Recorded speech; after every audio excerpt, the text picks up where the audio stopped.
The game developer is reborn as the villain in the very game he created with his own hands. His fate is about to take a dramatic turn. Late at night, Woojin finally fixes a bug that has been frustrating him for weeks. He just finished working on the game root of a side character named Deculein von Grahan-Yukline. Deculein is one of the mid-level bosses, and a well-known villain in the game. Woojin had to fix countless errors to make sure that no matter what path the player took, Deculein would always die. Just as he wraps up his work, his ex-girlfriend walks in. She also happens to be the leader of the development team. Woojin had good memories with her, but their relationship fell apart because of their clashing personalities.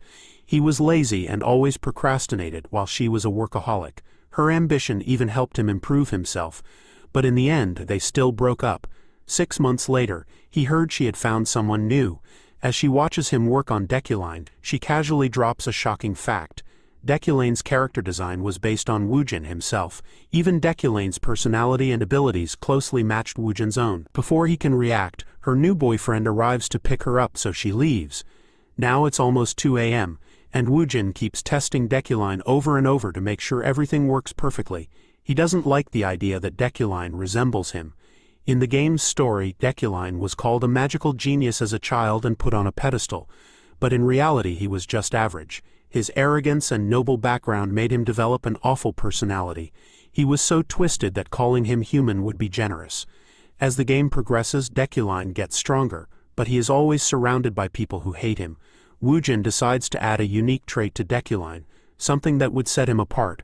Since this villain is based on him, he adds a skill called comprehension. Not stopping there, he sneaks in a few of his favorite attributes: wealth, Midas touch, sharp eyesight, and iron will.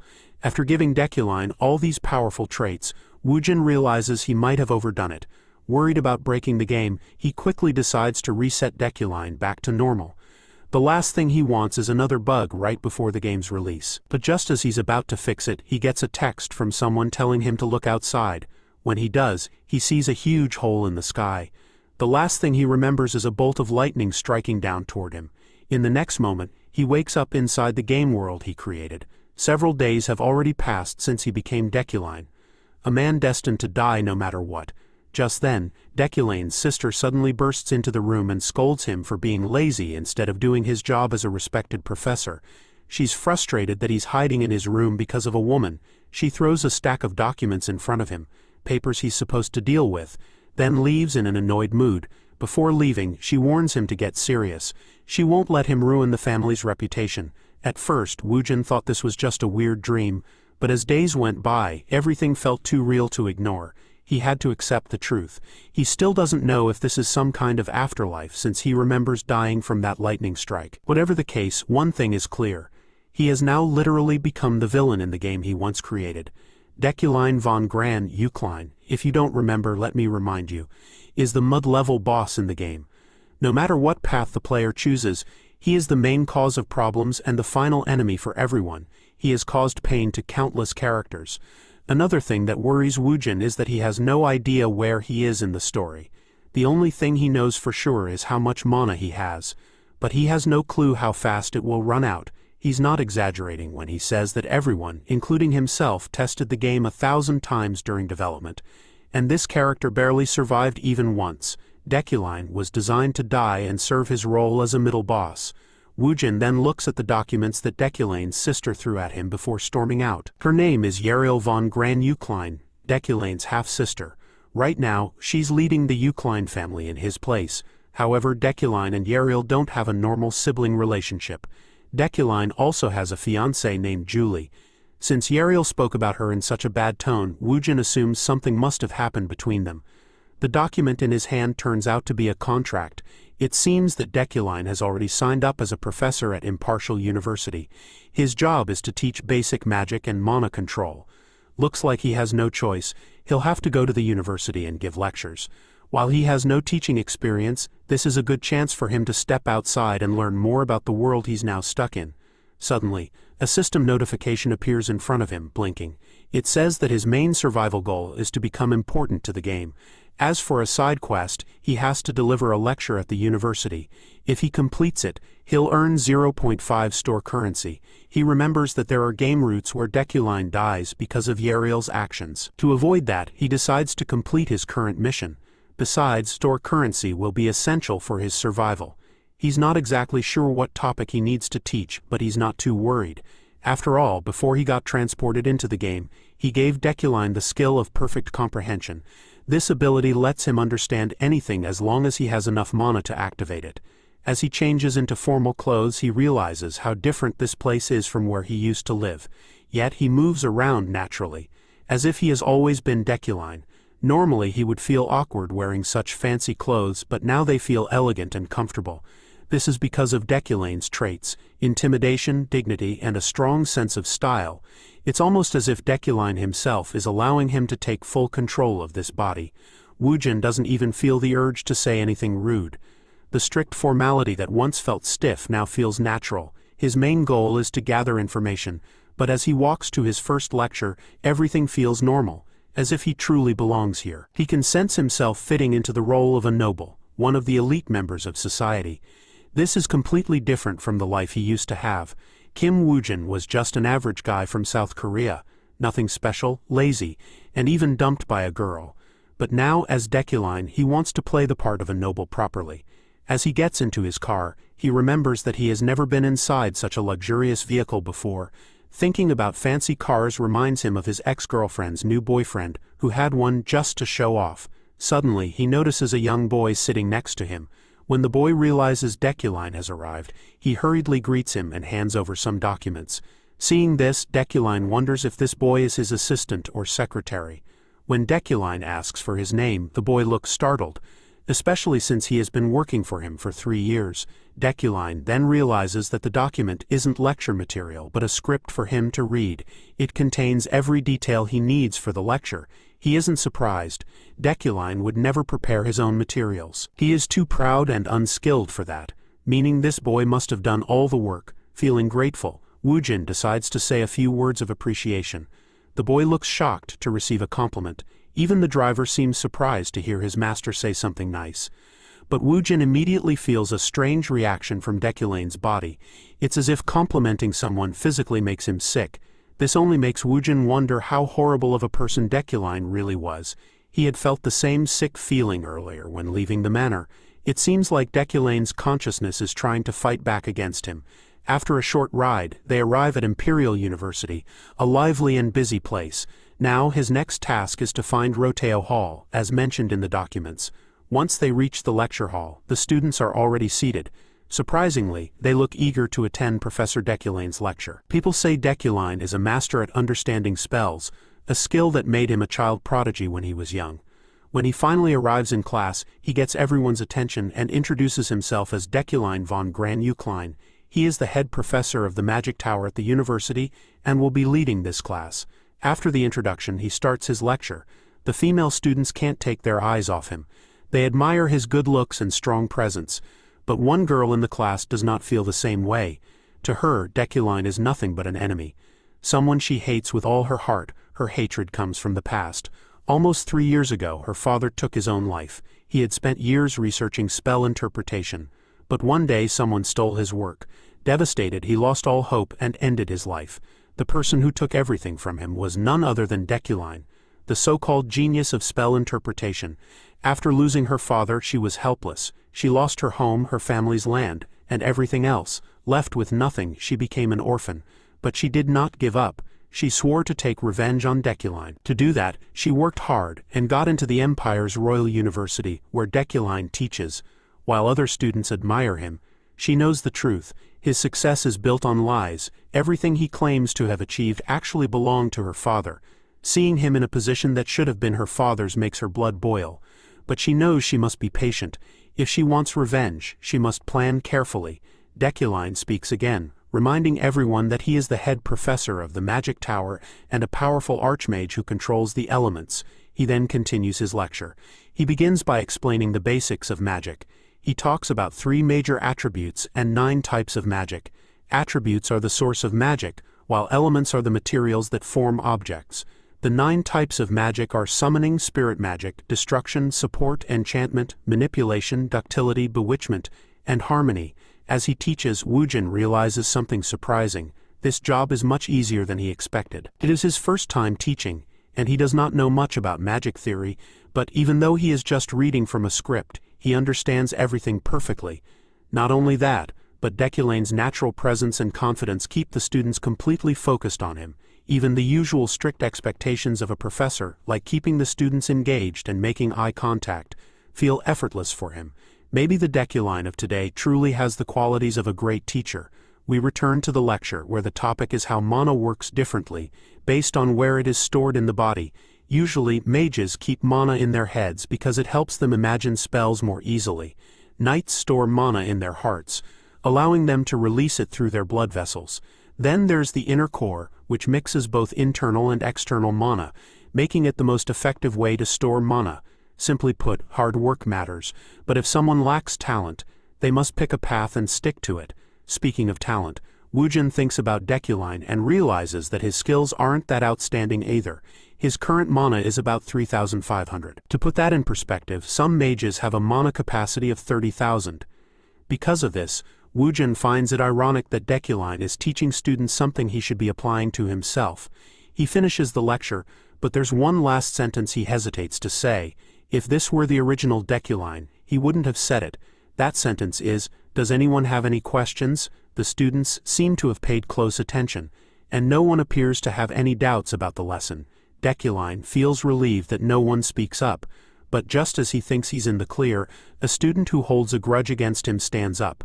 She brings up something that happened the night before. A mysterious spell was discovered in the dormitories. People believe it was caused by a devil, and she wants to hear Deculain's opinion on the matter. However, before answering, Deculein scolds her for not following proper etiquette. She should have stated her name and affiliation before asking a question. Since she ignored basic classroom manners, he refuses to respond. He turns to leave, not because he actually cares about etiquette, but because he doesn't have enough mana to answer properly. His ability to understand complex things takes up a lot of mana. Right now, he only has 2,000 mana left, out of the 3,375 he started with. Just understanding the lesson script used up 1,300 mana. He has no idea how much more mana it would take to analyze an unknown spell. Meanwhile, the other students quietly laugh at the girl, thinking she just embarrassed herself by trying to get the professor's attention. She feels humiliated by Deculain's words, but she refuses to back down. She insists on getting an answer. She explains that the magic tower refuses to investigate the situation, calling it a mere rumor. However, she believes that if Professor Deculein looks into it, he might figure out what kind of magic was used. She then casts a spell and asks Deculein to interpret it. Left with no choice, Deculein analyzes the spell, which immediately costs him around 1,700 mana. The girl reveals that other debutantes in the dormitory have tried to study it, but they couldn't find any clues.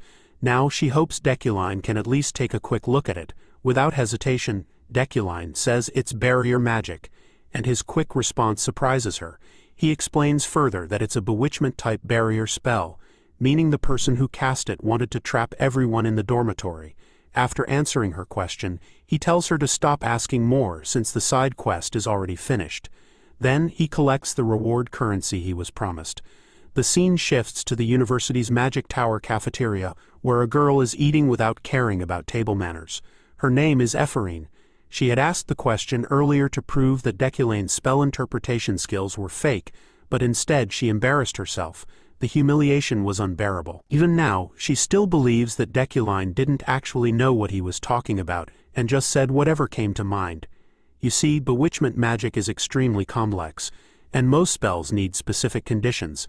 So, for Deculein to call it a bewitchment spell without mentioning any conditions seems ridiculous. What Ephorine showed him was an exact copy of the unknown magic circle that had appeared on the dormitory's front door last night.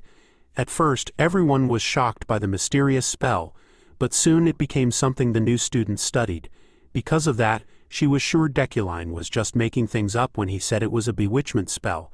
But then one of her friends rushes over and tells her that the magic circle on the dormitory's front door was in fact a barrier spell. They figured it out after doing research together. That means Professor Deculein was actually right. Ephorine is in total disbelief. She refuses to accept that it really was barrier magic. After all, she doesn't want to admit that Deculein is actually good at interpreting spells. Her friend keeps praising Deculein, talking about how skilled and knowledgeable he is. Before leaving, she even thanks Ephorine for asking the professor about the spell, since no one else had the courage to do it. Even so, Ephorine isn't convinced. She thinks Deculein just got lucky with his answer. What annoys her even more is that instead of exposing him, she accidentally made him look even better. Now everyone sees him as a capable professor.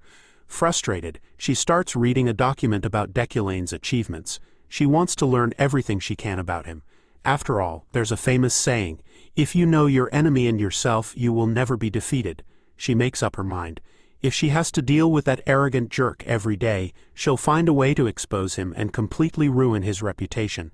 The scene shifts to Deculein, who is still nervous about what could have gone wrong in the classroom. The moment he looked at that spell, his ability to understand magic activated on its own. Just seeing the spell circle, with all its tangled lines and complex structure, drained every bit of mana he had left. But the worst part was that, even after using all that mana, he still couldn't figure out what the spell actually was. Even if he had twice as much mana, he wouldn't have been able to understand its principles. For now, though, he's just relieved that everything turned out fine. As he keeps walking, a woman suddenly blocks his path. She wears white knight armor, has white hair and light-colored eyes. She's someone he knows well. Deculein recognizes her instantly because he has seen her countless times while working on this game. She is Julie von Grahan-Yukline, his so-called fiancée, and a well-known character who will one day become the greatest knight. He wasn't expecting to meet her this early, but since he has, he responds to her greeting quickly, saying that he's doing fine. However, Julie doesn't believe him. She questions how he can be fine after breaking the promise they made a week ago. Of course, Deculein has no idea what promise she's talking about. Not wanting to get into any unnecessary arguments, he tries to brush it off. He casually attempts to walk past her, saying he doesn't remember making any promise, but Julie steps in front of him again. She won't let him escape like last time. Seeing how serious she is, Deculein realizes she won't let him go without an answer. So, he repeats that he doesn't remember and blames it on a fever he recently had. He asks her to remind him what the promise was. At this point, the story flashes back to 1 week ago. Julie had made a promise to him. If he was honest with himself and admitted his arrogance and false pretenses in front of everyone, she would stay by his side, no matter what happened, even if the world collapsed. Back in the present, Julie is on the verge of tears. She wonders if she put her trust in the wrong person. With a sad expression, she steps aside and allows him to leave. Deculein doesn't even ask what's wrong. He simply walks away, which of course annoys Julie. Though she doesn't say anything, their engagement was never about love. It was purely for convenience. Deculein was a skilled mage, and Julie was a gifted knight. Their families believed that uniting them would strengthen both sides, increasing their power and influence. The Yukline and the Freydin families, two of the most powerful noble bloodlines, would rule together. Because of this, no one opposed their marriage, and Julie was forced into it, even though she never loved him. However, both families eventually realized that Deculein's talent was never real. He was not the genius mage that everyone thought he was. Maybe Deculein didn't want to admit it, but he had lied to the world. By pretending to be an expert in analyzing spells, he had managed to become a professor.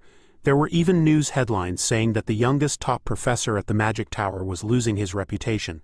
After that article was published, he stopped achieving anything notable. Even so, the Yukline and Freydin families tried to keep the situation quiet. Julie was sure they did this because neither family wanted people talking about them or exposing their weaknesses. But Julie couldn't accept it. She had agreed to the marriage even though she didn't love him, but she couldn't stand the lies. As a knight, honesty was important to her. At first, Deculein had promised to respect her beliefs and always be truthful. But now she felt like those were just empty words. Now let's take a moment to explain the Imperial University and the Magic Tower. The Imperial University is the best school in this world, and its magic department is the most prestigious. You could compare it to the top medical school in Korea, while the Magic Tower is like the Korean National University Hospital. Woojin admired the impressive setting. The university had a large campus with a beautiful, well-kept garden, making it look like an American college. He and his team had worked hard for many nights to design this place. While he wished he could fully enjoy its beauty, his only regret was being stuck in his current body. He wished he were someone else instead. Suddenly, Deculein noticed someone following him. When he turned around, he accidentally bumped into the person who had been trailing him. It was his assistant, who was carrying a stack of documents. The papers flew everywhere. At first, Deculein didn't realize it was Alan. His instincts made him think someone was trying to ambush him after he returned to his office. But Alan had simply been rushing to deliver some important documents. They contained a list of sponsorships for the new mages this year. The Magic Tower, much like real-world research facilities, needed funding to continue developing magic. Professors at the tower would sponsor new mages they thought had great potential. As Deculein reviewed the list of candidates, one name stood out. It was highlighted in gold, which he assumed was because of his special ability. This ability, called Wealthy Magnate, gave him a talent for attracting wealth and making successful financial decisions. The more information he gathered, the sharper his instincts became. Another ability, called Sharp Eyesight, allowed him to see things like attributes, magic levels, and other details that were normally hidden. This ability worked best when combined with others rather than by itself. Because of these two abilities, Wealthy Magnate and Sharp Eyesight, Deculein could easily identify promising candidates. He now knew that people whose names glowed with golden light were sure to bring him fortune. There are a few people like this, but one name stands out the most: Ephorine Luna. She is the very person trying to bring him down. It's surprising that Deculein's abilities have made him see her as the one with the most potential for success, even though she is determined to ruin his career. Deculein recognizes her as one of the main characters in the game. According to the developers, the only thing he knows about her past is that she lost her father because of him. He also notices that for some reason, she doesn't have any sponsors. When he asks Alan about it, his assistant explains that people are being cautious. It's not surprising. No one wants to offend Deculein by supporting someone who might turn into his enemy. However, there is something admirable about Ephorine. Even though she never attended the academy and learned magic on her own, her talent is undeniable. She has limitless potential, but despite this, she sees Deculein as her enemy, or rather, he is her enemy, since he is the reason her father died. If events follow the original game's storyline, Deculein knows he will likely die. After all, he is meant to die in the game. He also has an attribute called Villain's Fate, which makes the entire world hate him and want him dead. However, anyone or anything that fails to kill him only makes him stronger. In the game, he dies in countless ways: by sword, by poison, by assassination. The method changes, but the result is always the same: death. The only way for him to survive is to make different choices, decisions that the original Deculein would never have made. With this in mind, he decides to sponsor Ephorine. After signing the documents, he tells Alan to submit them. He also asks him to borrow some books, which he plans to mention later. As he sits alone, Deculein thinks about how much money he needs to survive. From what he remembers, many of his future deaths could be avoided with money alone. Investing in a talented mage is one way to build wealth. But that won't be enough. Many characters in this game world hate him, and they will try to kill him the moment they get the chance. To survive, he needs to gather as much wealth and power as possible. Although he wants to grow stronger, Deculein knows that his natural talents are only average. If he doesn't find a way to improve, he won't survive the threats closing in on him. Fortunately, he does have one advantage: his attributes. Deculein can't control all four elements as he claims, but he does have potential in earth and fire magic. When combined with metal, these elements form his unique attribute, Midas Touch. This ability allows him to use his mana to unlock hidden potential in a target. His skill in controlling metal also lets him use key-controlled levitating blades. While it may sound impressive, these blades are essentially just a form of telekinesis. In this world, not many people know about or understand telekinesis.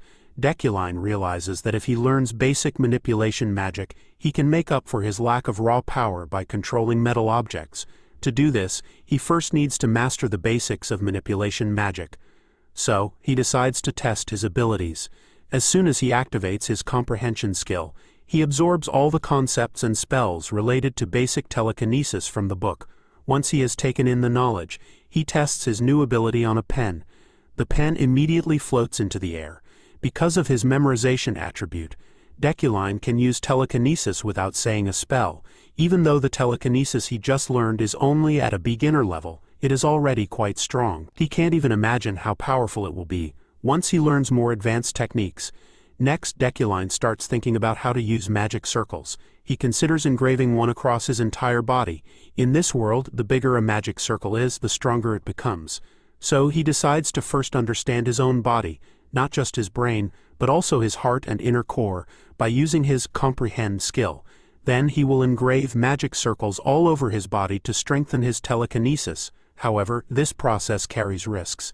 His body could become overloaded or suffer negative effects, but Deculein has an attribute called Iron Man, which gives him incredible physical abilities. He believes that his body is strong enough to endure any side effects. As soon as he starts engraving the magic circle onto his body, unbearable pain spreads throughout him.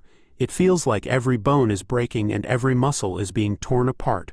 But no matter how painful it is, Deculein does not waver. He does not even let out a groan. After all, as a noble, he must maintain his dignity. Finally, the process ends. Unfortunately, after going through so much pain, Deculein fails because he does not have enough mana, only 1 point. However, his effort is not completely wasted. He has successfully engraved a magic circle on his shoulder.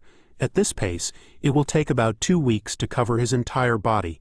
A month later, after Deculein's seminar, the first day of lectures at the University Magic Tower arrives. The students gather in a remote area waiting for their first lesson. A notice board nearby contains a message from the professor. The professor wants to test their abilities, so the students must prove themselves by performing magic on their own in a place filled with natural elements. The students are shocked that their teacher is leaving them to study by themselves. The most frustrated student is Ephorine. As she grumbles under her breath, a girl walks past and deliberately bumps into her. Already annoyed, Ephorine turns to confront the girl, but when she sees who it is, her face twists in shock. Standing before her is none other than Sylvia von Josephine Allard. The two girls make eye contact for a moment, but Sylvia just walks away as if she doesn't even know Ephorine. She completely ignores her. Later, while Ephorine is busy with a task, she can't stop thinking about their encounter. She is sure that Sylvia belongs to House Allard. About 10 years ago, the Ides, afraid of Air's power, surrounded their manor with soldiers and threatened them. So Ephorine can't understand why Sylvia doesn't recognize her. Suddenly, the magical structure Ephorine is building starts to break apart, and she feels a strange, heavy pressure in the air. It's like something is draining her mana. She turns toward the disturbance and sees Sylvia. The girl has just created an enormous magical structure, one that is 1,000 times bigger than the one Ephorine was working on. Ephorine is furious. Sylvia's magic has completely ruined her work, but Sylvia doesn't seem to care. She continues her task, acting as if nothing else matters. This makes Ephorine even angrier. The way Sylvia ignores her existence is unbearable. Wanting to get Sylvia's attention, Ephorine decides to provoke her. She starts making insulting remarks about Sylvia, downplaying her abilities. After all, they were rivals. Sylvia had always threatened her and pushed her away from magic just to surpass her. But Sylvia still refuses to acknowledge her. She simply states that she doesn't recognize Ephorine. However, she does mention hearing about the death of a foolish and careless noble. Ephorine instantly realizes that she is talking about her father. Rage floods through her. Without thinking, she jumps into the air, her magic surging around her clenched fist. She is determined to make Sylvia regret saying such cruel words. Ephorine launches forward, ready to strike Sylvia for speaking so disrespectfully about her father. In response, Sylvia quickly casts a protective barrier, her eyes flickering with uncertainty. When Ephorine's punch collides with the barrier, a massive explosion erupts. The impact sends powerful gusts of wind through the crowd of students, making them stumble and groan from the force.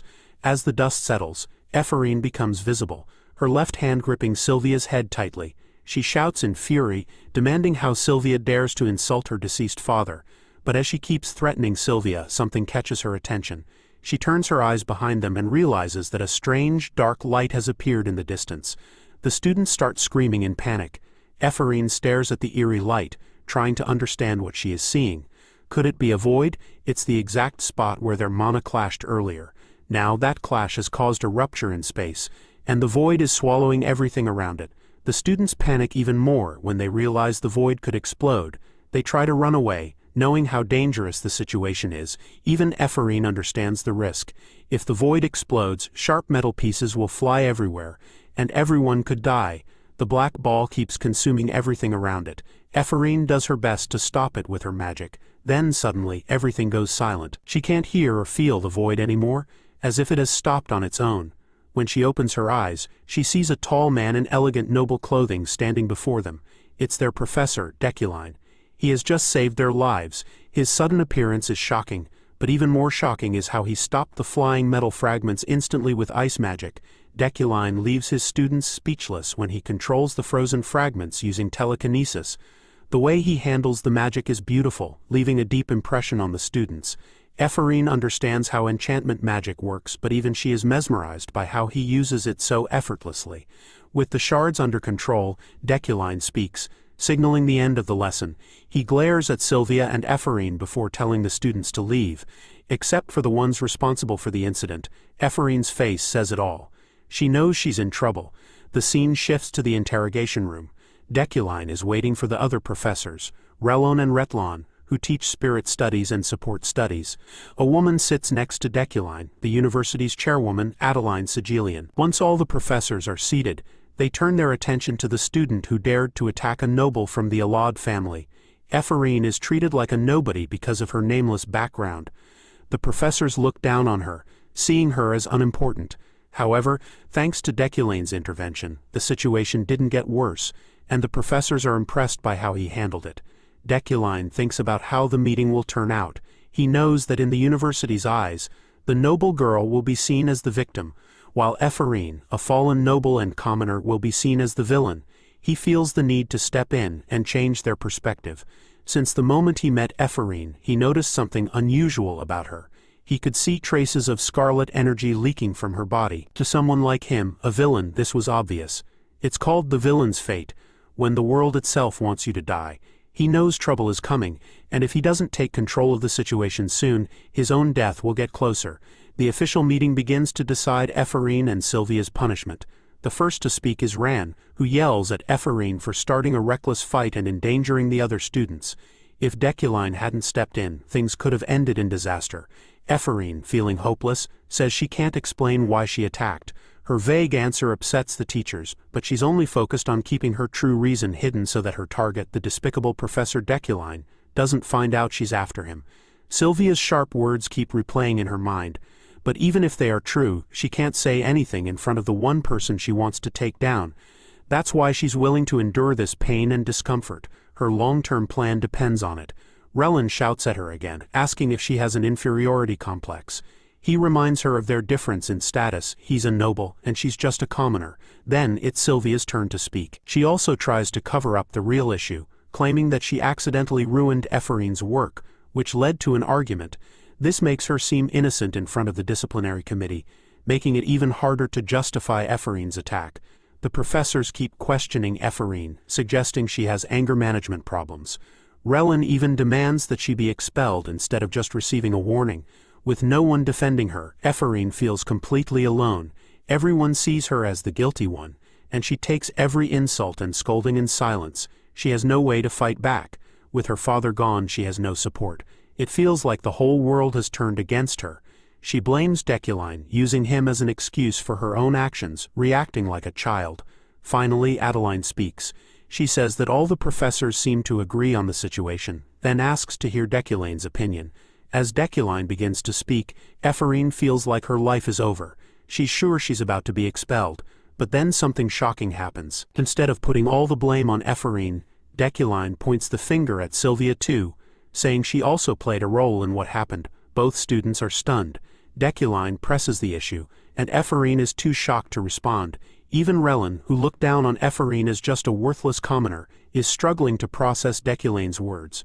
Deculein argues that Sylvia had every chance to stop the situation from escalating, but she didn't. He questions whether her so-called great skills as a member of the Alad family failed her at that moment. Sylvia is completely shaken. She lowers her head in shame, apologizes first, then finally tells the truth.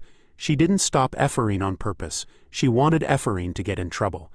The silver-haired girl is now lost in her own guilt. There's no way Deculein, who is her enemy, just stood up for her. It doesn't make sense. Besides, it's partly her fault too, so he has no reason to protect her. But Relon argues that Sylvia's mistake doesn't really matter since she was the victim. The real blame should fall entirely on the attacker because of the way she defended herself. Deculein responds, saying that as a professor, he's actually the one at fault. He failed by creating a lecture that didn't even require him to be there.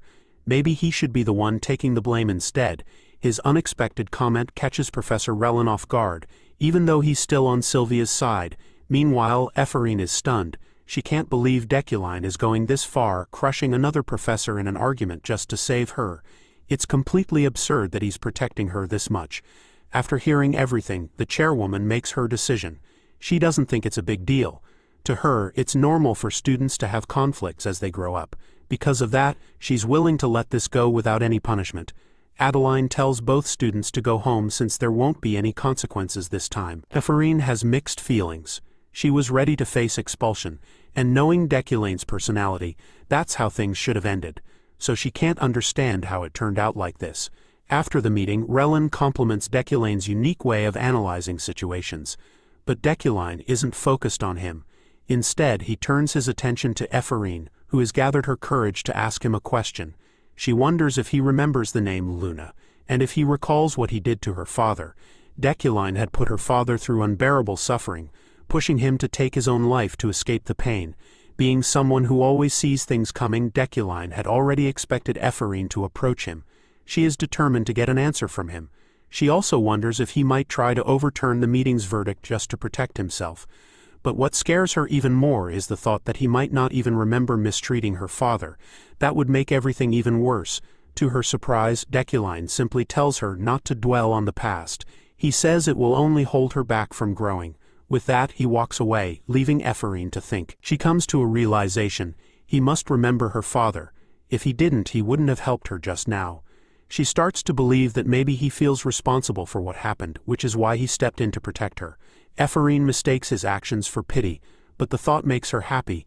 At least, the professor hasn't forgotten what he did. As long as that's true, she can accept the situation. With Ephorine's case settled, Deculein unknowingly earns 2 points in his efforts to avoid death.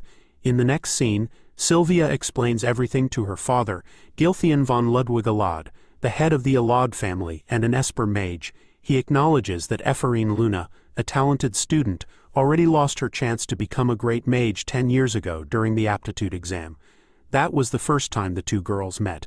During that exam, the manometer went wild in their presence, predicting their incredible potential to become future archmages. These two girls just stared at each other, confused and unable to understand all the words they had just heard. To show how powerful an archmage truly is, they are ranked as beings that even emperors cannot threaten. Very few people ever reach this level, and their names are remembered forever in history. According to tradition, 3 people become archmages in each era, no matter their specialty. This rule has never changed. Right now, besides Demerkin, there are 2 empty spots for the archmages of this era. Adeline is already a candidate for the position, which means only 1 seat remains. In the past, the Alad and Luna families stood against each other, and now they are competing for that last seat. Sylvia's father is determined to make sure his daughter wins the title, no matter what. He even went as far as threatening Ephorine's father to stop him from enrolling his daughter in the academy. Sylvia knows that the only reason her family used their power to suppress the Luna family was so she could claim the title of Archmage. They were willing to do anything to make that happen. However, it is also her personal goal, and something she believes is her destiny. That's why Ephorine's words from before hurt her so much. She just considers it bad luck. While Gilthian isn't too concerned about Sylvia's rival, he is more worried about Professor Deculein. He thinks Deculein is just a normal man who happened to be a genius when he was young. Because of that, there's no telling if he might suddenly rise in power and become an unexpected threat. But this isn't new information to Sylvia. She had already sensed his potential the moment he saw through her trap. During the explosion, it was true that Sylvia erased Ephorine's mana. However, she also set up a hidden trap, making the void appear as a result of their attacks clashing. This way, the incident would cause even more problems and put Ephorine in a difficult position. Deculein had glared at them back then because he immediately understood the trap. Even though Sylvia had been careful to avoid anyone noticing, Deculein had figured it all out. Still, instead of exposing them, he offered a third option, a compromise. It was his way of warning them, telling them to go along with his version of the story so they could survive. She had completely underestimated his abilities, and now she couldn't stop thinking about what kind of person he truly was. A few days passed. Now we see Deculain's dignified presence. He is escorted by his driver, feeling satisfied with his decision to help Ephraim at that crucial moment. Doing so removed one of the possible dangers to his life and even increased his store currency. He hadn't expected Ephraim to make such a strong impression on him during their first meeting, but he had sensed her hostility right away. While stepping in had now made him Sylvia's enemy as well, he still believed it was the best choice he could have made. Setting that aside, Deculein isn't someone who enjoys attending social events. However, he also doesn't want to waste the opportunity to earn store points. He had just received a side quest to attend the Flower of the New Year event, which gave him an extra half a point in store currency. Right now he needs at least 5 points to access the shop. That's why he's focusing on interacting with the main characters for now. When he arrives at his destination, Deculein is greeted with honor and respect. The party is full of nobles, their laughter sounding rich and elegant. He notices several important figures he could interact with, but one of them stands out the most: Yahello, a character personally designed by Woojin in the game. Deculein realizes that attending the event was a good decision after all. Suddenly, an old man spots him and eagerly approaches. The man is honored to meet the esteemed Professor Deculein, and loudly announces his name. This instantly draws the attention of many guests, their eyes all turning toward him. The party erupts with excitement, celebrating Deculain's presence. The calm confidence he had about attending this gathering, it all crumbles in an instant. While this is happening, Deculein hears someone talking about Sir Iganeshai. The professor steps away from his current conversation and follows the sound of the voice. He knows that Iganeshai is one of the most important people around, and he can't afford to miss the chance to meet her. He looks through the crowd carefully, but Iganeshai is nowhere to be seen. Deculein really doesn't want to miss this opportunity, but without realizing it, the dangerous adventurer is standing right behind him. At this point in the story, she's the 5th strongest character introduced. Deculein spots her on the higher floor, the woman with scarlet hair looking down at the scene.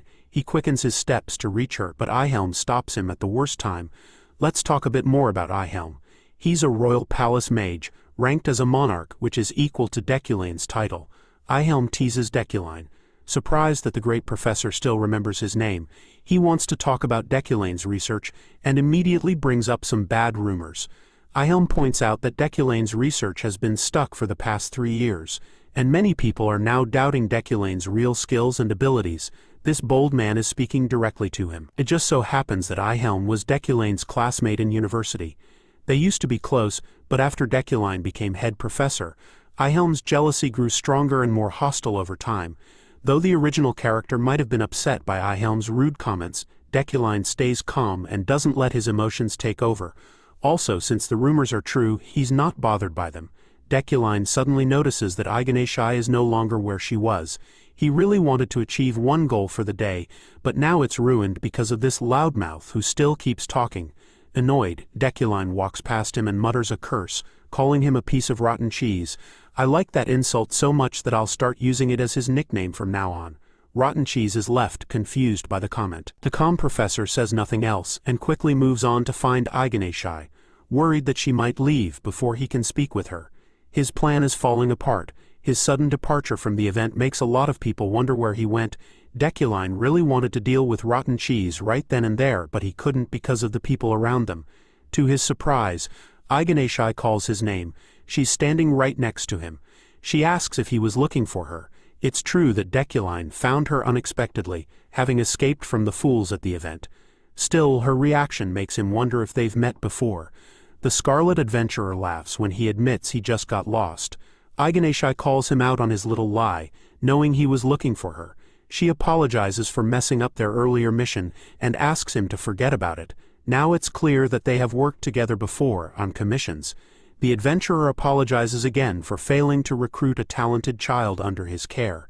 It was her personal attachment that ruined the mission because she refused to give the child to him. Now Deculein is curious about what's going on and starts to understand his own actions.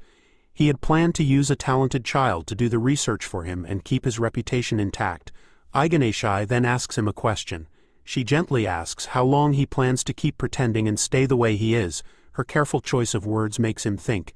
It's true that before Deculein's body was taken over he had a violent character, making many enemies and losing the trust of the people around him. He even hurt others for his own fame. But now, the current Deculein has made a decision. He's going to live a different life. This surprises Aganeshai. She expected him to get angry and attack her for what she said. Since she had acted recklessly and made her own choices during the mission, Kim Woojin, who is inside Deculein's body, is also shocked. This professor is bold enough to try attacking one of the strongest people around at that time. It shows how reckless Deculein can be. Kim Woojin doesn't know much about Deculein's past relationship with Aganeshai, but he is sure about one thing: this woman could destroy him easily. Two of her greatest strengths are having an invincible body and being a master of martial arts. With those stats, it's no surprise that she can go completely crazy in battle. She is one of the rare adventurers who has reached the peak of physical power. Since Kim Woojin is now in Deculein's body, there was no attempt to hire assassins to kill her. If there had been, Aganeshai would already be dead. While thinking about this, Kim Woojin notices that Aganeshai is also confused. She wonders if Deculein hit his head or ate something bad today because he's acting strange.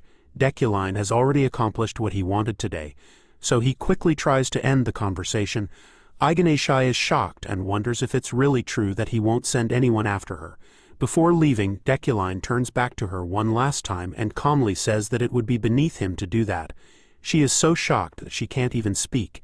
As he walks back through the hall, Deculein thinks about how he could use Yukline's power to pressure Aganeshai through the Adventurers Guild. However, doing that would only increase the chances of his death, which terrifies him. Just then, the system informs him that he has avoided a death scenario.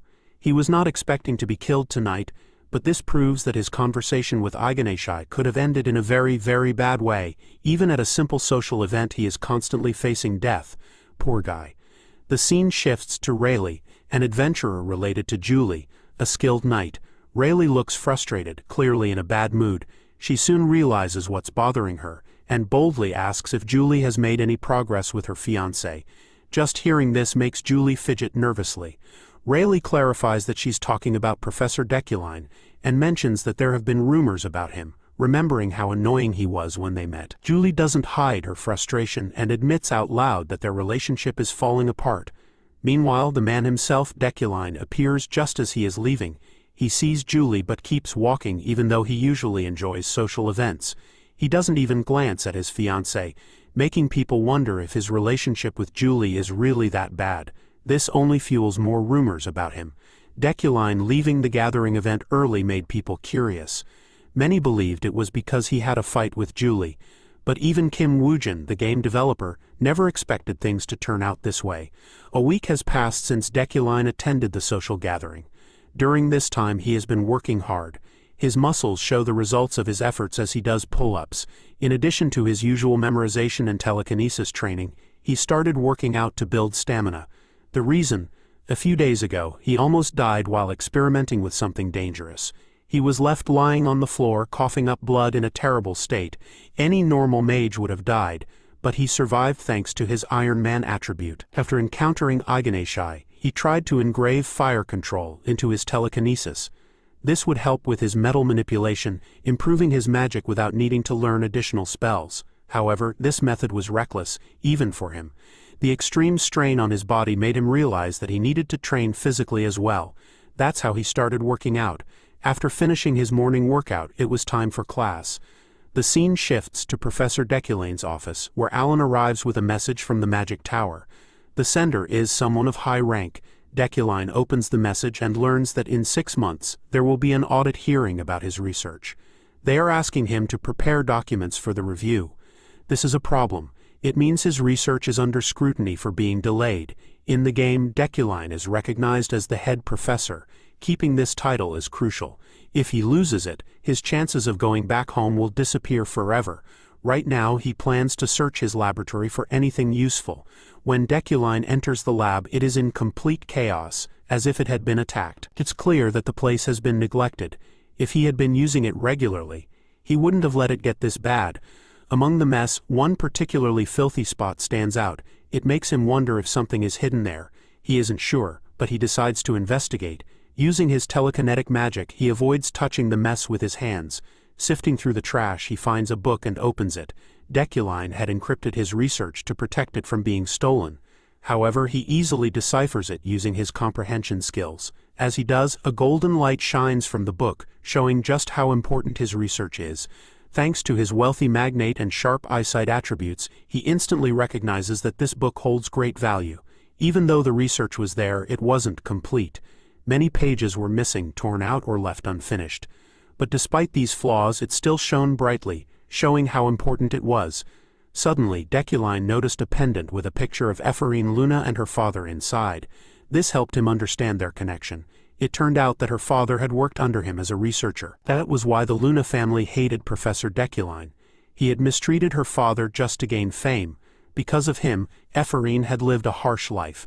But now, things were about to change. Deculein had decided to finish the research using his comprehension skills. Once it was complete, he planned to add her father's name as a co-author, giving him the credit he deserved. This was a kind of character growth that no one expected. The scene then shifts to a cafe at the university. Some of the commoners there had formed a group, deciding to stick together and support each other. If they didn't, the nobles would keep taking advantage of them. When they asked for Ephorine's opinion, she was caught off guard. She wasn't sure how to feel. After all, she was once a noble herself, but now she had nothing, not even a home. Still, she was fine with letting go of her past. The orange-haired girl confidently welcomed Ephorine into their group, and the others declared her as their representative. One girl, who had short hair, suggested they get a professor's approval to officially form their club. That seemed like their biggest challenge. At first, they thought of Professor Relin, but he always sided with nobles, so he was out. Then there was Professor Carmel, who also ignored commoners. Someone mentioned that Professor Deculein wouldn't be a good choice either.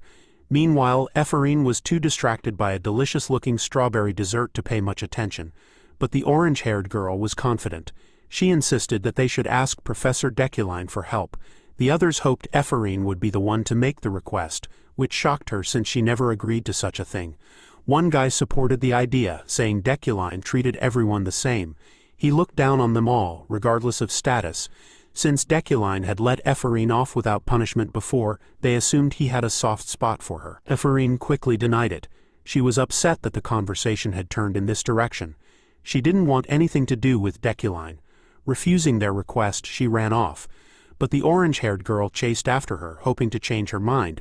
Ephorine firmly told her that whatever they were thinking, it wasn't going to happen.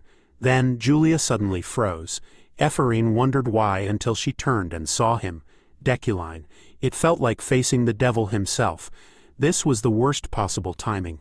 Without a second thought, Julia bolted, leaving Ephorine to deal with the situation alone. Ephorine stands there, unsure of what to say as the professor is already walking away. After hesitating, she finally speaks up to get his attention. She asks for his approval to create a club, knowing that it requires his permission. Even though she feels embarrassed, she gathers the courage to make the request. She worries because he usually doesn't approve requests from commoners. Julia's idea may have been silly, but in the end it made sense. Ephorine thinks they should at least give it a try and see what happens. To her surprise, Deculein takes the letter and signs it without hesitation. He even asks for a note with more details to be sent to his office. Stunned, Ephorine takes the signed paper back, unable to believe that he actually approved it. She can't figure out his personality at all. Julia excitedly rushes over, thrilled that Ephorine managed to get his signature. Meanwhile, Ephorine wonders why Deculein is doing this. He's being unusually kind to her for no clear reason. Later, in the lecture, Deculein teaches about elements, which are the foundation of magic. However, many mages still don't understand the difference between categorical and pure elements. As he speaks, Ephorine finds herself lost in thought. She doesn't know if the professor's actions come from guilt or sympathy. This is the man who pushed her father to his grave, and no matter how kind he seems now, it all feels fake to her. She thinks that if he really feels guilty, he should stop pretending and tell the truth to the world. Seeing her fidgeting with frustration, Julia asks if she's okay, snapping her out of her thoughts. Julia assumes she's annoyed by the students sitting across from them. Ephorine is confused at first, but then realizes it's the nobles, including Sylvia, who already dislike her. After what she did the other day, she became an enemy to the noble families.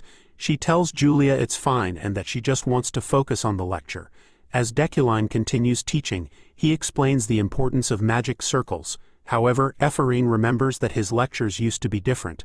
Now he clearly and skillfully explains how each spell changes when strokes are added to the magic circle. He then introduces today's main topic, something he calls flowing fire. Ephraim is right. Deculain's lectures used to be more about showing off his skills and authority as a professor, but the lessons he gives now, as Kim Woojin, are different.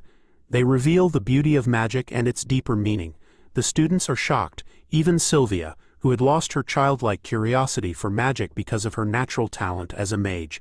Deculein continues to show the students the magic circle that controls water. When combined with the fire circle, it creates a unique effect. The purple magic circle grabs everyone's attention, making the fire flow like water. The students are amazed and excited. Sylvia, in particular, is shocked by how deep his lectures go. Usually, genius mages rely on their natural talent and intuition to cast spells. They don't care much about theory. If all mages focused on theory, then magic would be something everyone could learn the same way. It's true that spending too much time on theory can take away from actually practicing magic. Studying theories often makes learning harder. That's the strange paradox. True geniuses have incredible intuition, yet even the most talented mages can't explain where their intuition comes from. Given Deculain's reputation as a genius professor, surrounded by rumors, it surprises Sylvia that he insists on teaching theory despite his high status. When the lecture ends, Ephraim is left with a new opinion of him. She never expected the professor to be so good that she would be completely drawn in. But just as she's processing everything, she hears insults coming from outside the door.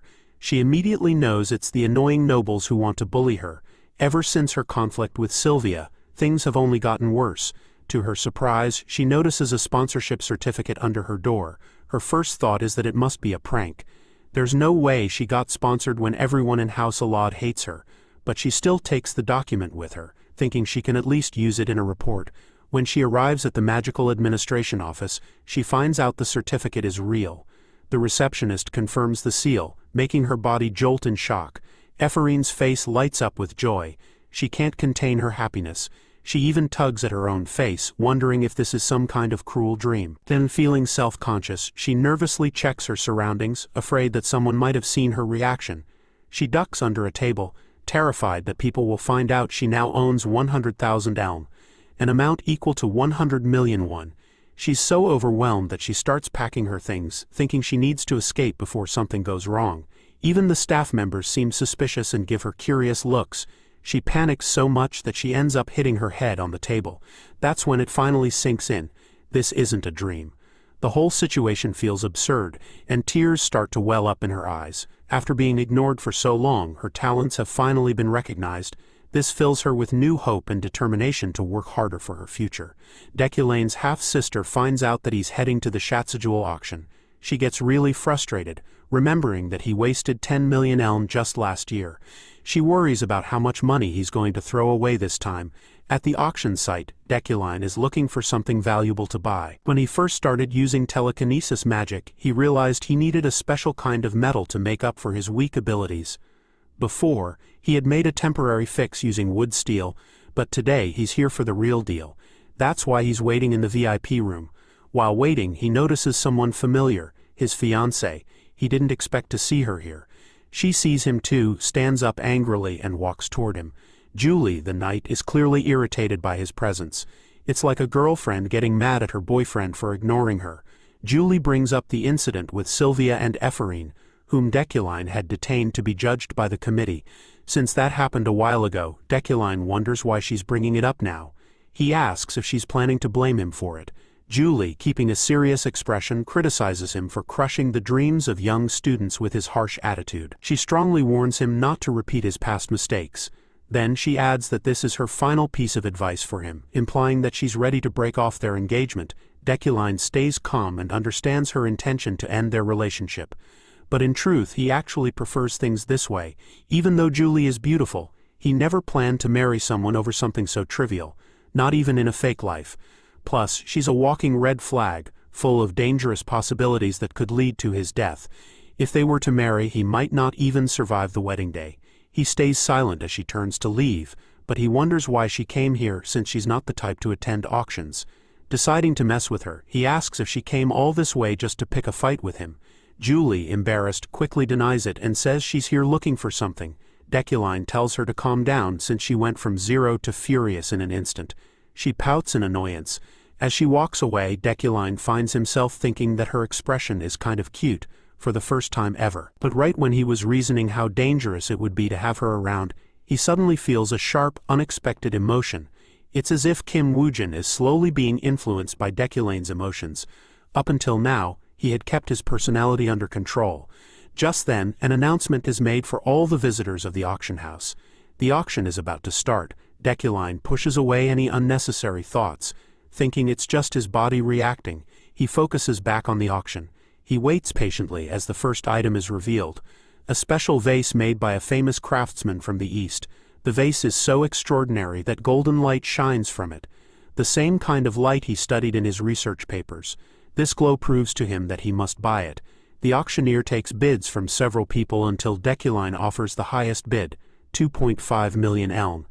The vase is immediately sold to him. The reason he buys it isn't just for the vase itself, but because it holds more value than the money spent. He isn't worried about the price since his mega bank account is more than full. Deculein continues to buy several valuable items, including a special ring, a pair of unique scissors, and a rune necklace. Even after all that, he confidently bids 5.5 million on another item. The people in the auction house are shocked by how much he is spending. His fiancée, however, sees him as an attention seeker with nothing better to do. She believes they are too different. He throws away money so easily without a real reason. Still, she has her own goal in coming here. She wants to buy Winter's Fire for herself. Finally, the auctioneer presents the last and rarest item, an ore with a long history. It holds the magic of nature itself, the Winter's Fire. When the snowflake stone is revealed, its beauty stuns both Deculein and his fiancée. This stone is one of the 10 rarest metals in the game, mainly used for forging swords.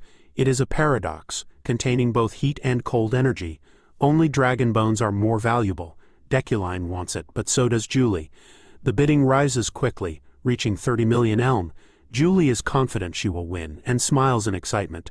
But just then, someone interrupts with a bid of 31 million, stealing her moment. She glares at Deculein, annoyed and frustrated. She doesn't want him interfering with the one item she came for. She raises her bid to 32 million, and Deculein immediately counters with 33 million. People are surprised that Deculein is interested in a sword-forging stone. They wonder if he is buying it as a gift for Julie. They assume that must be why he is stopping her from getting it. Suddenly, Deculein realizes he is competing against Julie. This confirms her personal desire to own the snowflake stone. If he wins, she will hate him forever. But he still wants it. This is the first time in 3 years the stone has appeared for sale. It's a risky move, but he is willing to take the gamble. The bidding war between them continues until the price reaches 42 million elm. At this amount, the auctioneer declares Deculein the winner. The crowd claps, entertained by the intense battle. But when you think about it, all they did was throw around money. Some people believe Julie was being too stubborn. In their minds, Deculein bought the stone just to give it to her anyway. Right now, Julie is furious. Her anger is boiling inside her. The situation reminds her of last year, when Deculein gave her expensive gifts and jewelry on their engagement day. That day was the worst day of her life, the absolute worst. No matter what she does, every time she refuses him, it ends in disaster. The Deculein of that time loved to show off his power and wealth, which made her hate him deeply. She felt embarrassed, and her annoyed expression had been clear the whole time. There was only one thing she ever wanted from Deculein, but he refused to give it to her. And no, you perverts, it's not what you're thinking.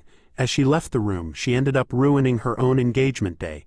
But that action also wounded the professor's pride. Even though she was a dignified knight, she found herself engaged to a professor with an awful personality. Sure, she was promoted to captain because of it, but people whispered all kinds of nasty rumors about her. She knew very well that he was the one who spread those rumors in the first place. That only made her despise him more. And from that day on, she decided that this man was not worthy of her love. Now Julie is feeling that same frustration again, but something unexpected happens. Her fiancé approaches her with a gentle expression. He asks if she was also after the snowflare stone. Furious, she takes his words as a taunt and is ready to argue with him. But then something completely shocking happens. "I'm sorry," Deculein says. Julie freezes, struggling to process what she just heard. Did he really just apologize? He never apologizes. Before she can respond, Deculein politely takes his leave, leaving her standing there in shock, her mind racing with questions. She doesn't understand why he would say that. As she walks away, she runs into her older sister, the graceful and majestic Josephine, who invites her for a ride. Meanwhile, the scene shifts to the professor, who fully understands why Julie would be frustrated after he took what she wanted. What surprises him is that despite everything that happened, he hasn't run into any real danger. It makes him wonder about Deculein's original personality, the one that made Julie take his life in one of the possible outcomes. When he returns home, his maids greet him, but they seem upset about something. The moment they mention Yahello's visit, Deculein freezes. His half-sister suddenly appears behind him, confronting him about his reckless spending. She had planned to invest in mines, but instead he wasted a huge amount of money at an auction. Trying to calm the situation, he tells her that he bought something that will bring them back more money, with extra profit on top. But Yahello is furious. She sees him as someone who treats her like a disposable tool. Even Deculein knows that things are bad this time. Yahello is crying now, saying she's tired of always cleaning up the mess caused by his careless spending. She reminds him that their financial situation is already difficult. She has been doing her best to support them, but he just threw away the money she worked so hard to protect. Her energy shifts, her aura turning a dangerous shade of red, and her voice becomes cold and serious. To her, he is nothing more than a reckless gambler who wasted the estate's rightful fortune. Deculein senses danger from his sister's powerful and threatening aura. His villain's fate ability activates when he faces danger, meaning he's close to a life-or-death situation. A golden light shines from her aura, helping him understand the situation. If he does nothing, he will die. But if he takes action, he could gain great benefits. It's a hidden opportunity within a disaster. Deculein knows exactly how to handle this. He tells Yahello not to worry, which is the worst thing to say after what she just told him. Furious, she yells at him, listing every hardship she faced and every struggle she endured for her ungrateful brother. Deculein calmly responds, saying she didn't have to go through all of that again. Yahello points out that he was the reason they lost so much money after their parents' deaths, especially the fact that he wasted 150 million in a single day. To shut her up, Deculein shocks her with a sudden announcement. He's ready to hand over the position of head of the family to her. Yahello freezes, unable to process what he just said. Deculein repeats himself, confirming he means it. She went from nearly wanting to kill him to being completely flustered. She questions if he's joking, but he insists he's serious, even saying he's willing to swear on it.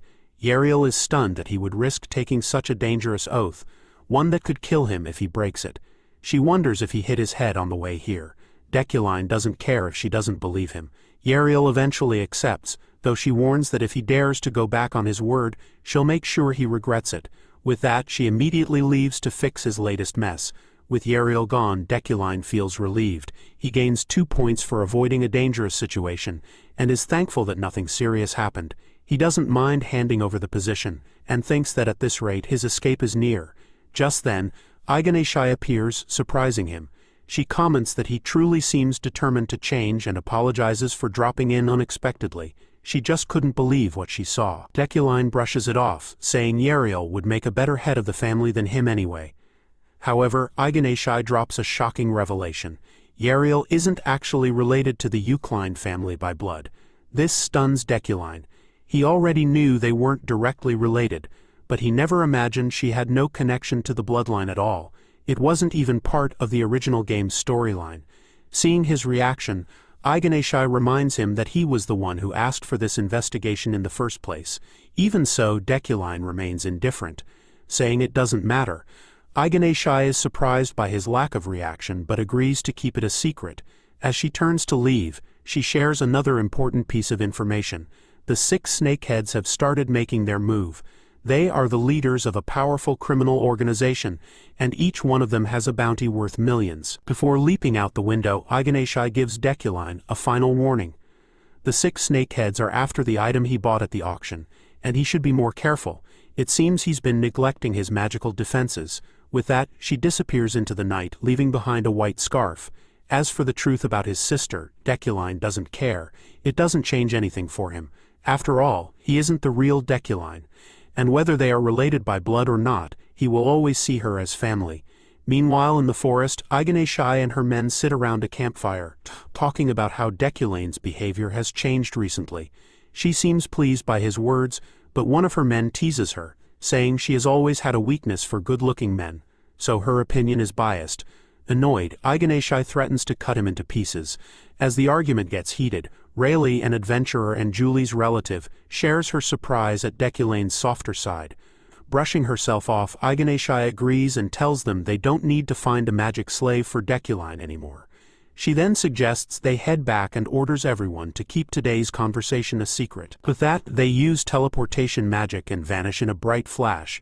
The next day, inside the magic tower at Imperial University, Deculein looks through the system's store. He finds a level 1 attribute that can improve both his mana output and its quality. However, it costs 10, and even though he can now use the store, he doesn't have enough currency to buy anything. The store only allows purchases with store currency, which is limited per level. Every time he unlocks access, the cost of skills doubles. Deculein knows he can't afford to rush and waste this opportunity. He has been carefully adding training to his daily routine, but his physical strength is still weak. To get stronger, he needs better mana quality, which will help him train more effectively.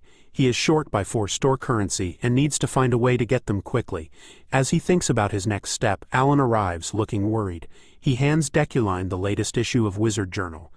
Flipping through the pages, Deculein sees a wanted notice for a man called the Wizard Killer, Lockhart. This man has been spotted wandering the outskirts of the area. Deculein knows that the Wizard Killer is a real danger to mage players, and has already started appearing. However, since Deculein isn't a typical mage, he isn't too worried. Instead, he sees this as a great chance to earn store currency and secretly hopes to run into him. Turning to Alan, Deculein calmly tells him there's no reason to be afraid and instructs him to wait at the library. Then, out of nowhere, he asks Alan if he wants to become an assistant professor. The question completely stuns Alan. He never expected Deculein to suggest something like this, especially when Deculein has always criticized him for lacking talent. As Alan bombards him with questions, Deculein simply tells him to be quiet and hands him a bangle engraved with the Yukline emblem. Overwhelmed with excitement, Alan thanks him. Meanwhile, Deculein thinks about how useful Alan will be in handling documents and small tasks in the future. He doesn't want him to leave, especially since many people who dislike Deculein's cold nature have already abandoned him. But Alan stayed, working without complaints. To further support him, Deculein gives Alan a generous amount of money and suggests he treat himself to a good meal. With that, Deculein heads to the staff-only library, leaving Alan in shock. His goal is to study Luna's research papers on creating pure elements. However, as he reviews them, he notices many mistakes and decides to correct them. At the same time, he searches for rare grimoires related to manipulation magic. As he walks through the library, he spots Sylvia looking through books. She isn't supposed to be there because this is a staff-only library. 10 minutes earlier, Sylvia had been searching for study materials in the executive reading room, a place meant for faculty members. At first, the librarian didn't want to let her in, but a professor overruled him. The professor gave Sylvia permission because she was AAA-grade's successor and the top rookie mage of the year. Since the professor allowed it, the librarian had no choice but to let her browse freely. Sylvia loves studying literature and languages. She had come to this library looking for a rare novel written in Ethanel, the language of the extinct fairies. Books in this language are extremely hard to find, which is why she entered a place where she normally wasn't allowed. As Deculein walks toward her, Sylvia doesn't notice him until he speaks. He asks her why she is in the executive reading room and warns her that he could call the disciplinary committee on her again. Sylvia is caught off guard and remembers rumors about Deculein's dislike of libraries. She wonders if he really will report her. She explains that Professor Relin gave her permission to be there while she searches for a particular document. Deculein quickly realizes that both the professor and the librarian have broken school rules. In his mind, everyone involved should be punished. Just as Sylvia is taking in his words, he picks up the book she is holding and immediately recognizes it as an Ethanel novel. He asks if she can actually read it but notes that this isn't the real issue. Sylvia defends her passion for literature and languages, but Deculein lets the matter go for now. He warns her that if she breaks the rules again without proper permission, she will face disciplinary action. He advises her to have someone else borrow books for her, instead of using her family's influence. As Deculein walks away, Sylvia feels humiliated. She had only wanted to understand the fairies, but Deculein questioned her ability to read the novel, pointing out how inconsistent the Ethanel language was. However, he hadn't seemed too bothered by her presence in the restricted library. Meanwhile, in a dense jungle, a group of adventurers moves through the forest hunting a magical beast. Deculein watches them, impressed by how calm they are, despite this being their first real training session. They are in the Mountain of Darkness, a highly secure area that is important to the Magic Tower. This forest is also the university's training ground, filled with magical resources but also dangerous creatures. The Magic Tower keeps it protected with barriers and constant patrols because of the venomous creatures that live there. Professor Relin is concerned because the position of head professor in charge of this area is currently empty. To everyone's surprise, Deculein steps forward and volunteers for the role. His colleagues approve, and one professor quietly admits that this is what a true leader should do. Deculein, however, has another reason for stepping up. He has received a side quest notification. The Darkness of the Magic Tower. The quest offers store currency and an extra achievement reward. He feels a strange pull toward the mountain, suggesting there is a deeper mystery behind this quest. This moment marks a turning point, shifting the game into a horror-like experience. Now that the head professor has been decided, everyone begins packing up for the mission. 9 hours later, near the Magic Tower, Ephorine and her friends are at a cafe, enjoying snacks. They are celebrating because Ephorine has just reached 100,000 elm. Excited, she happily offers to treat her friends. The conversation shifts to the upcoming approval of their club and their plans for the first meeting. Her friend mentions a recent training session at the Mountain of Darkness, where 50 people had volunteered despite some small accidents. Suddenly, a scream echoes, followed by a tremor. They rush outside and see someone running and shouting for help. Julia hesitates, feeling that something is wrong, and yells for Ephorine to stop. But she keeps running. After a short distance, Ephorine halts and turns around, only to realize that Julia has disappeared. Confused, she finds herself in an unfamiliar place, completely separated from her friends. Remembering the person who had been calling for help, she spots a figure and calls out to them, but as they get closer, she senses danger. The person lets out a terrifying scream and reveals their monstrous form. Now certain she is under attack, Ephorine prepares to fight.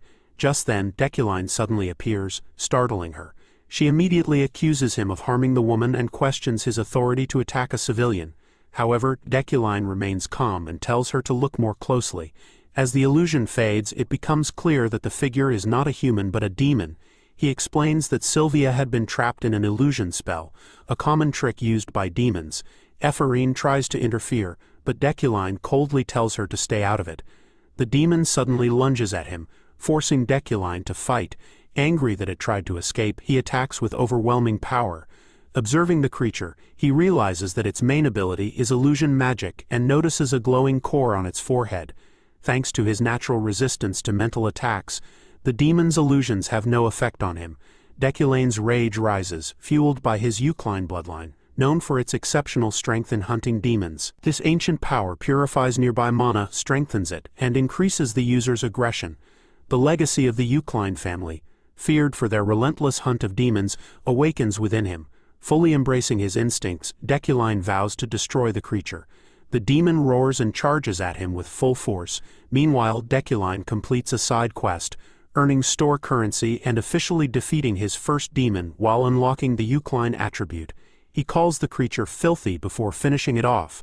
However, when he looks closely at its body, he is shaken. A realization hits him. The demon's appearance is not random. It proves that the game's world is continuing to progress, even without a player. The next day at the university, Ephorine wakes up in a panic, screaming as she finds herself in a hospital bed. A nurse beside her asks if she is awake. Ephorine vaguely remembers being in the forest but struggles to recall the details. The nurse tells her that a demon had appeared at the Mountain of Darkness, and that she was caught in its illusion, causing her to pass out. She was found and brought to safety. To her frustration, she learns that the person who saved her was none other than Professor Deculein. Looking at the clock, she asks what day it is. The nurse surprises her by saying she has been unconscious for 36 hours. It's already Wednesday, which means she's late.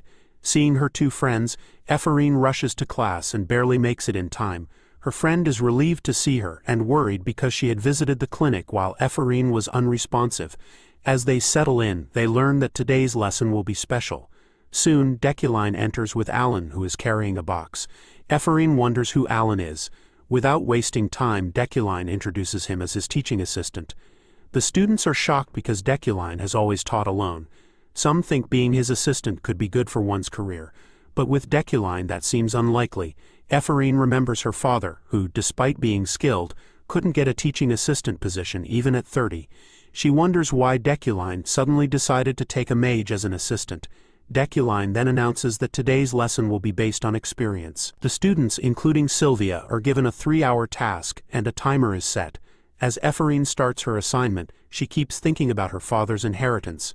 She notices that her bracelet looks similar to Deculein's, making her wonder about her father's past connection with him and his recent kindness. She decides to focus on completing the task. Meanwhile, Sylvia finishes in just 25 minutes and 15 seconds. Everyone is shocked that she didn't even take half an hour. Alan and Deculein watch quietly. After a moment, Deculein allows Sylvia to leave. Though relieved, Sylvia is filled with hatred toward him. Ephraim struggles with her task. Time passes, and Deculein dismisses each student as their 3 hours end. Eventually, only Ephraim remains. She knows she has failed and slams her head on the table trying to think of something. She remembers Sylvia and realizes she not only failed to surpass her, but also was the only one who didn't complete anything. She calls herself stupid for not finishing such a simple task. Frustrated, she mutters that she is useless and a failure.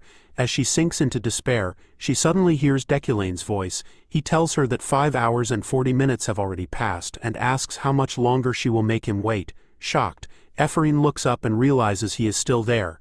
Deculein criticizes her for failing such a simple task and even breaking down because of it. He tells her that no matter who mocks her, surpasses her, or stands against her, she must stay cold and logical. With such a weak mindset, she will never reach his level. Disappointed, he turns and walks away.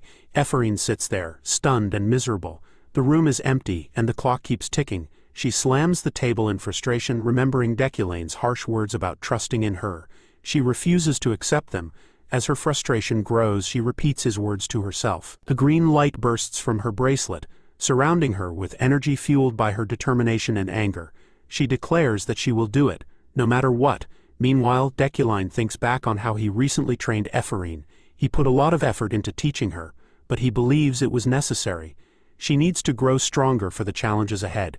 The appearance of a demon at the Mountain of Darkness is a sign that the main quest is about to begin.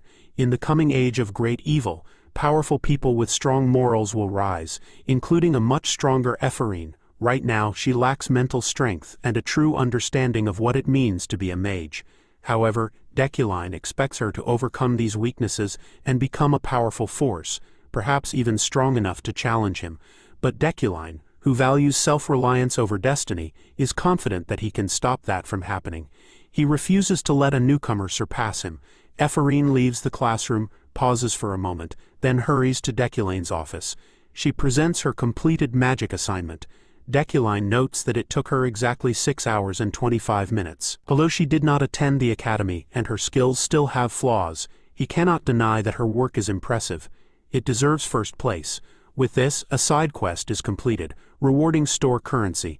Now that Ephraim has returned, Deculein decides it's time to go home. As he walks, a white-haired man steps in his way. Deculein immediately recognizes him. Zeit von Brugong-Freyden, Julie's older brother and the leader of the Friend family, the same family Julie belongs to. He is also the one who strongly supported Deculein and Julie's engagement. Zeit is a powerful warrior, ranked above Iganeshai, a famous fighter known for his skills. However, Deculein is puzzled as to why someone like Zeit would seek him out. He quickly starts thinking of possible reasons, suspecting it might have something to do with Julie's snow flare stone. While Deculein does not consider Zeit an enemy, he stays cautious, unsure if this meeting could be a real threat. Zeit, however, simply shares his concerns about Deculein and Julie's recent interactions. He casually suggests that they have dinner together, calling it a friendly gathering. Deculein, seeing no way to refuse, agrees without hesitation. Pleased with his quick response, Zeit promises to handle all the arrangements and even plans the menu to suit Deculein's tastes. Deculein quickly realizes that Zeit has carefully planned everything, giving him no room to decline. Knowing how much Zeit values his family's reputation, Deculein understands that rejecting the invitation could be risky. The next day at the Freyden household, Julie reacts with immediate frustration when she hears about the dinner. She expresses her dislike for Deculein, saying that her intense training schedule leaves her no time for such things.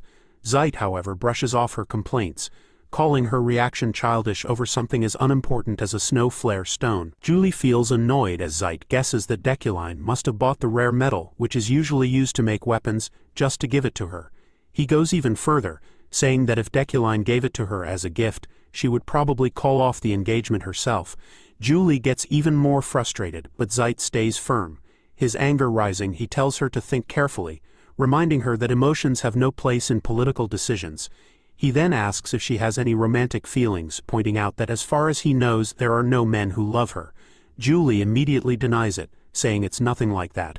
Zeit then asks if her worries come from Deculein's bad reputation, but she denies that as well, saying it has nothing to do with him. Her answer only irritates Zeit more. Even though he is frustrated, he accepts what she says. Before leaving, he tells her to be on time and to settle any problems before the meeting. As soon as Zeit leaves, Julie can no longer hold back her emotions. She swings her sword with great force, releasing her anger. Her slashes create a powerful shockwave, shaking the area around her. Her subordinates stand behind her, watching her outburst in silence. One of them comments that her swordplay is wild. His name is Veron, a member of the Order of Hideken, and one of Julie's subordinates. Julie quickly apologizes for showing him such a shameful side of herself, but Veron understands. He also believes it is unfair for the current head of her family to force her into marrying someone like Deculein. However, Julie warns him not to speak badly of Deculein, though she insists that she doesn't really care about him. Seeing Veron stay quiet, she turns away and orders him to get ready as she prepares to leave. Veron, lost in thought, reflects on his chosen path to prove his loyalty. It is a duty that only he can fulfill, and he is determined to see it through because he believes it will bring Julie happiness. Meanwhile, at the Berkt Assembly of Elders, a meeting is taking place about a demon appearing in the Mountain of Darkness. The elders discuss the magic they have developed using mystic arts to fight demons and realize that now is the time to act. To handle the situation, the leader of the conference orders his men to send letters to the 12 sorcerers, summoning them to Berkt. The letters are sent without delay. At the same time, Deculein finishes sorting out the items he got from the auction. He gets ready to wear Rufarin's ring, which helps with mana recovery, and the ancient rune necklace, which can store mana. Following Iganeshai's advice to prevent theft, he plans to lock up the rest of his items in a secure vault. However, there is a problem. The Frost Flame stone isn't reacting the way he expected. He knew it wouldn't be easy to use right away, but he is surprised that his telekinesis has no effect on it at all. He suspects that the stone's mana is actively resisting him. He remembers that he spent a large amount of money on it. Then he recalls reading something related in the library, a concept called communion, a method used to tame legendary swords by forming a connection with them. He wonders if the same process applies here, and whether understanding the stone is the key to unlocking its power. Deculein decides to try it himself and reaches out to touch the stone. The moment he makes contact, a powerful energy surges through him. To his surprise, he manages to understand 0.1% of it, which increases his mana by 300. However, at this rate, he estimates that fully mastering it would take at least a year because it requires an enormous amount of mana. He wonders if there's a faster way but puts the thought aside for now, focusing instead on his upcoming plans. Looking at his schedule, he sees that Zeit has arranged a dinner, but when he checks the date he stiffens. This event was planned before he took over this body, and in just 3 days, the anniversary of his death looms. Both events weigh on his mind. When Deculein arrives at the restaurant von Meschel, he sees that Zeit is already there. Julie, who left earlier, should already be inside. Zeit greets her warmly, complimenting her appearance. When Deculein sees her, he is momentarily stunned. She looks beautiful, completely different from her usual battle-ready appearance. He acknowledges the effort she put into looking nice and feels a sense of admiration. Beside Julie stands another person who helped her choose the dress. At first, Deculein is so focused on Julie that he doesn't even notice him. Then, an unexpected introduction happens. He meets Josephine, Julie's sister, but she is not just an ordinary sibling. She is a dangerous person he must be careful around. Josephine will do whatever it takes to get what she wants. In other words, she is a sociopath. She is the mastermind behind Shadow, a secret intelligence network that operates behind the scenes and is as powerful as Zeit. Her only real attachment is to Julie, and anyone who threatens her sister will face her wrath. Deculein understands why she hasn't taken action against him yet, but the way she watches him makes it clear.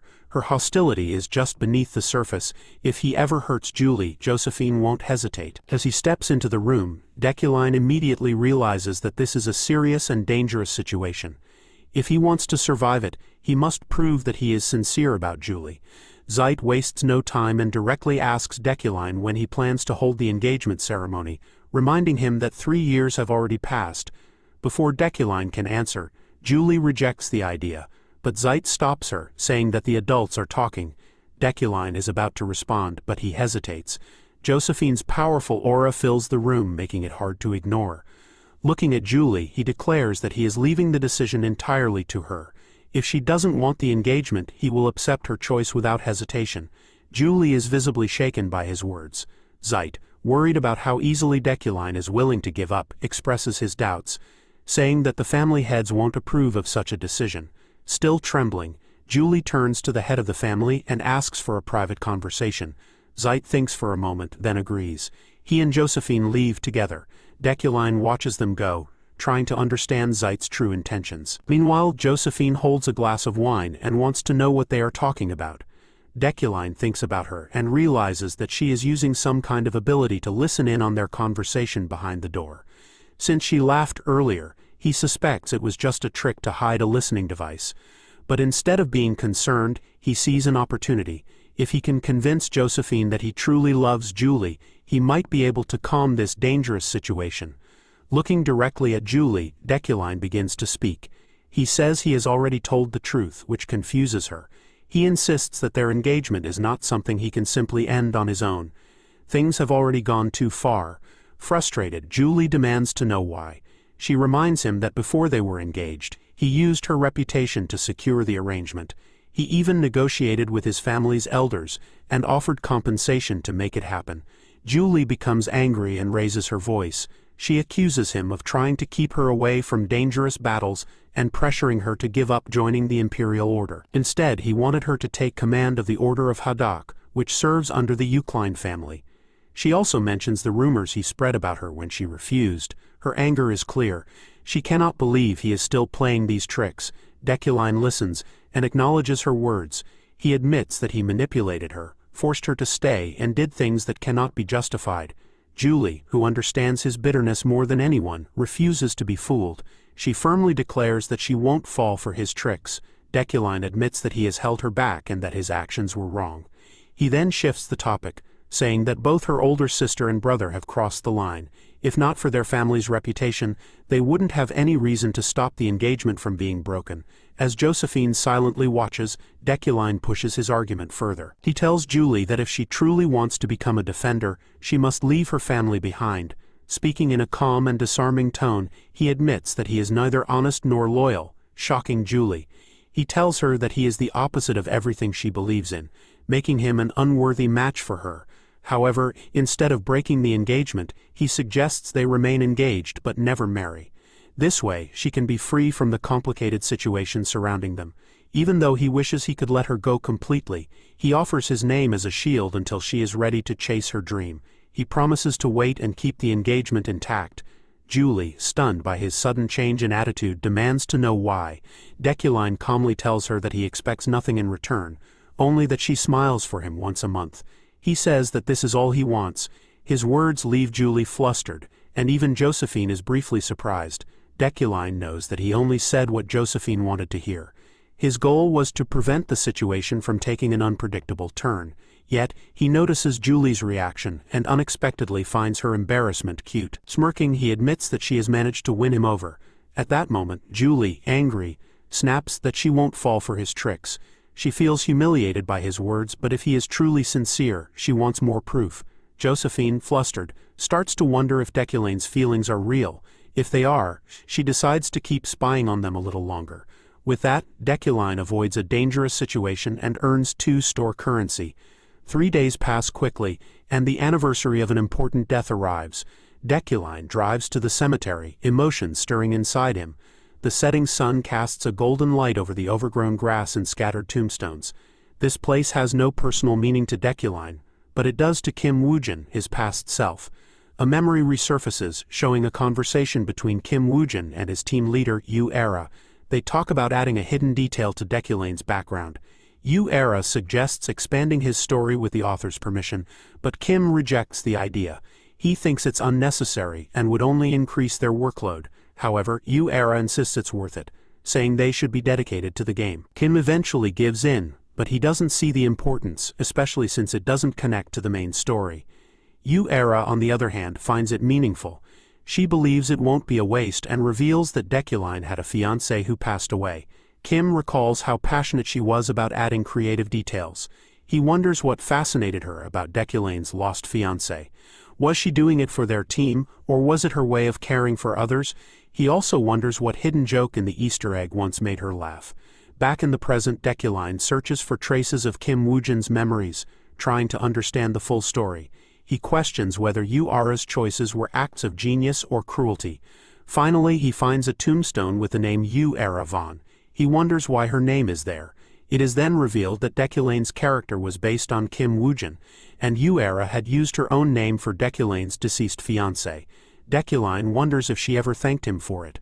Kneeling before the gravestone, he reaches out and touches it, overwhelmed by emotions. Memories of Yahello flood his mind. Her sweet voice, the day she praised his drawings, the way she gave him his coat, the way she loved him, and the 7 years they spent together. As Deculein remembers her, tears keep falling from his eyes. But someone else in the cemetery is watching him, furious to see him there. After some time, Deculein walks out, noticing that he has stopped crying. He believes this is because of his strong personality. As he keeps walking, he hears footsteps behind him. When he turns around, he sees Lockhart standing there, filled with killing intent. Lockhart is surprised that Deculein already knows his name. Also known as the Wizard Killer, Lockhart is a powerful enemy designed to be a nightmare for mages. His special ability, Magic Nullification, makes him the perfect counter to magic users. His power has no real limits as long as he makes physical contact, allowing him to completely cancel out any magic within his range. Lockhart arrogantly brags about being immune to magic while attacking non-stop. As he moves in, Deculein skillfully dodges his attacks with precise movements. Lockhart is shocked. Most mages would be terrified in this situation, yet Deculein is easily avoiding his attacks. Frustrated, Lockhart unleashes a strong blow, but Deculein counters by punching him in the face. As he walks up to Lockhart, Deculein calmly tells him that fighting is pointless. A few days ago, Deculein finally saved up 101 in-store currency and bought the mana improvement skill he had wanted for a long time. This upgrade increased his overall mana capacity. While practicing, he realized that adjusting to the change would take time, but he was excited that he could now release more mana with the same amount of effort. During training, he noticed that the skill's effect covered a larger area than he expected. Then when he grabbed his practice stick, he was shocked to see his hand sink into it. That's when he realized that the skill had also boosted his physical strength. After several attempts, Lockhart is finally defeated and falls to the ground completely beaten. Deculein successfully overcomes the life-threatening fight and earns more store currency. Thinking back on the battle, he realizes that he originally thought his Iron Man attribute alone would be enough. However, thanks to his recent upgrades, the fight was much easier than expected. Even after losing, Lockhart refuses to accept defeat. Furious, he yells insults at Deculein, calling him a traitor. Watching Lockhart's rage and strange abilities, Deculein quickly figures out the truth. Lockhart is not just any enemy. He belongs to the Red Film Race, a revelation that shocks Lockhart. The Red Film Race is known for their unique birthmarks. They are descendants of demons scattered across the continent and hide their identities because they are natural enemies of mages. Long ago, magecraft was created to fight demons, leading to a never-ending war between mages and the Red Film Race. This conflict is one of the key parts of the game's story. Standing over Lockhart, Deculein realizes that because of their heritage, the Red Film Race is always in danger. He suspects that a large-scale purge is happening. Though he understands the suffering Lockhart's people have gone through, he tells him that killing innocent mages will only turn him into the same kind of monster he hates. Lockhart, filled with rage, tells Deculein to stay quiet and just finish him off. But Deculein surprises him by saying he doesn't believe the Red Film are truly evil. Lockhart doesn't believe him and calls him a hypocrite. Deculein stays calm and explains that the only time he ever lost control of himself was when he faced a real demon. This reaction is part of his Yukline bloodline, passed down for generations. His family has hunted demons for a long time, and this instinct is deeply ingrained in him. He can't simply ignore it. He wonders if he is losing his composure in front of Lockhart or if he is being affected by his taunts. To make his point clear, he says that the red film are also human, and he can trust them. Just then, the other inspectors arrive. Deculein quickly knocks Lockhart out to ensure he can be arrested without any trouble.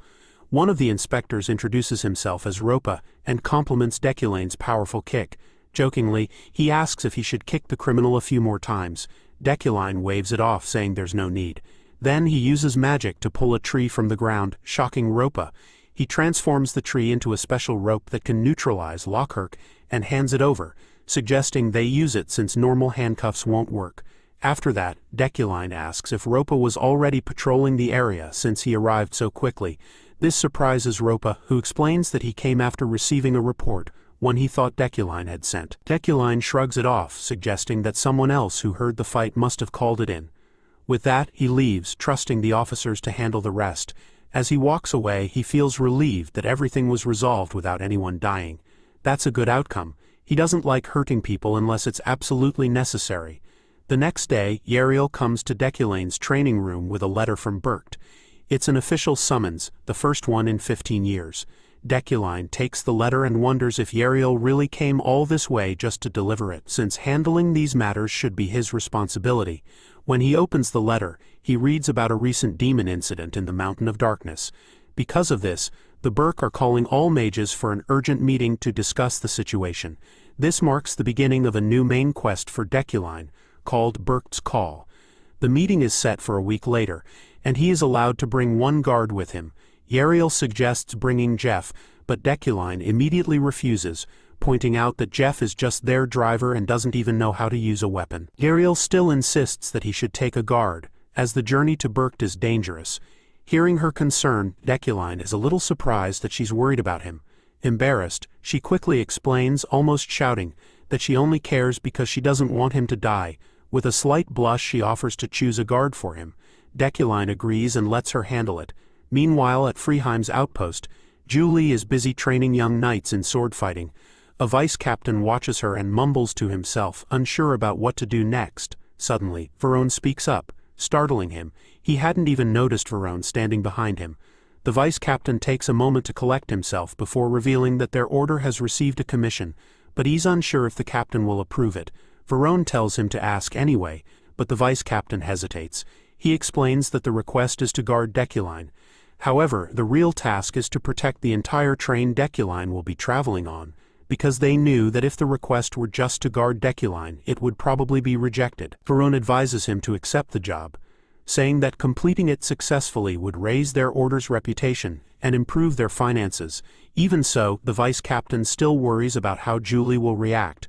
Varone interrupts him, confidently stating that their captain would never let personal feelings get in the way of a mission. Finally, the vice-captain decides to speak with Julie about the commission, while Varone remains behind, his face dark with unspoken thoughts.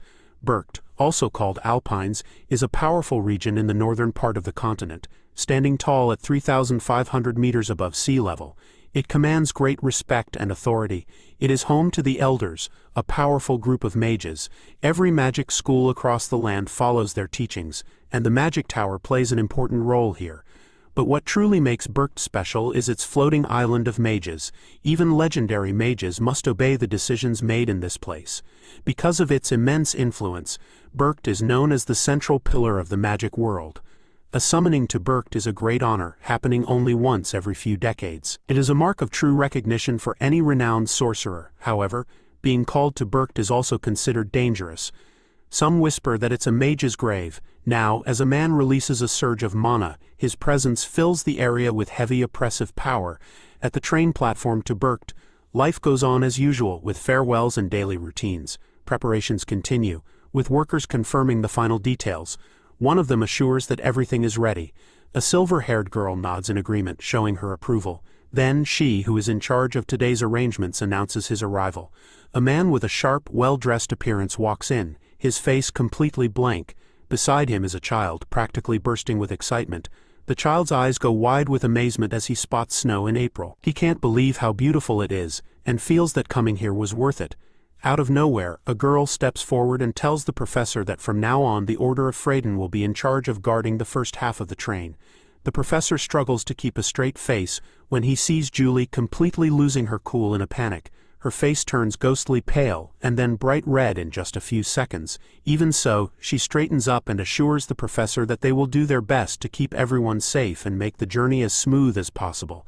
At that moment, a memory suddenly hits Julie, throwing her into a total meltdown. She barely manages to keep it together. The professor's words echo in her head. He once told her to try smiling at least once a month. Now, in a full-blown panic, Julie wonders if this is the right time to force a big smile, a wide grin, or just a small one. She can't figure out why she's even doing this ridiculous act while standing in awkward silence with the professor. The people around them notice the strange tension and show respect to their captain, even though she absolutely hates the professor. Still, she seems to be trying her hardest, maybe for his sake. Before things get even more awkward, Varone suddenly appears and announces that he will be handling their guard duty from now on. The professor studies Varone, the guy who just showed up out of nowhere. He lets him know that his job is to protect them, while the other two are just here to earn his respect.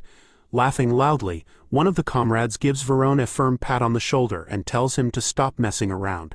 Then he quickly introduces him. This is Varone, a highly skilled fighter known throughout the Order. He adds that Varone will be handling their security and assures everyone that they're in good hands. But the professor isn't convinced. He examines Varone closely with his sharp eyes, trying to sense anything special about him. However, he doesn't feel anything unusual, though he wonders if he's just overthinking it. Moving on, Varone explains that each mage has their own guard assigned to them in every train cabin. Without wasting time, he declares that he will personally guard their cabin. That settles it. It's time to leave. Before leaving, Julie wishes them a safe trip and then quickly runs off. However, right before disappearing, she suddenly turns her head and flashes a forced smile at the professor. It looks like her face might crack from the effort. Meanwhile, the professor has no idea what's going on with her. One of her subordinates wonders if Julie is okay in the head, but the professor quickly realizes that despite everything, she kept her promise. Several hours later, the professor is comfortably settled inside the train. He tells Varone to take a quick nap, since there's plenty of time to relax. Hearing this, Varone decides to get some sleep. Meanwhile, the professor's mind drifts to the summon from Berkt, also known as the Mage's Grave. In his view, there must be a huge reason why Berkt is considered the strongest pillar of the magic world while also having a hidden, opposite side. He wonders if this has anything to do with the unexpected events that always seem to happen whenever the summoning takes place. Knowing that a train attack is possible, he considers the idea that Deculein might die in a battle of wits.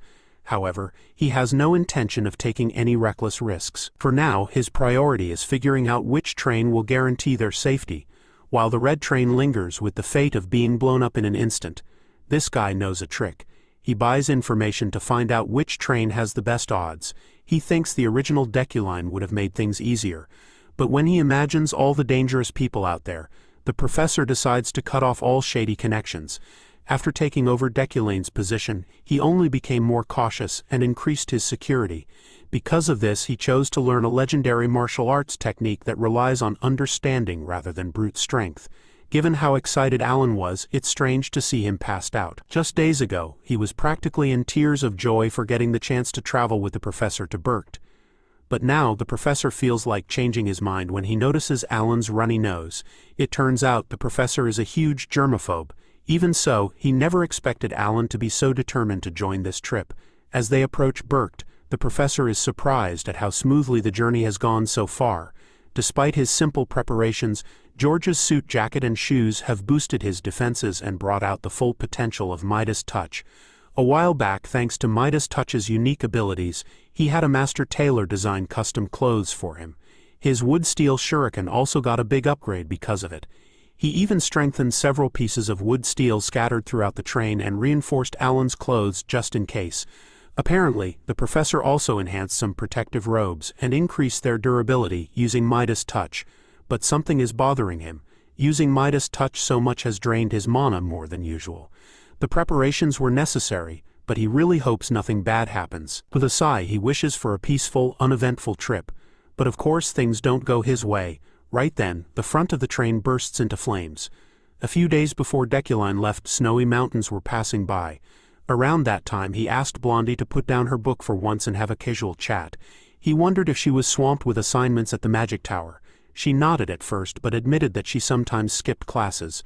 She wasn't exactly happy with the whole conversation, but Deculein let it slide, telling her it was fine. Her father even complimented her, encouraging her efforts. Even though Blondie is set on becoming an archmage, she always does her best. But she scoffs at the idea, convinced that if she can't handle small things she has no future as an archmage. After that blunt exchange, she has no lingering thoughts about Ephorine. However, she is curious to hear Deculein's theories. Right now, she wastes no time in questioning her father's real reason for planning this trip earlier than expected.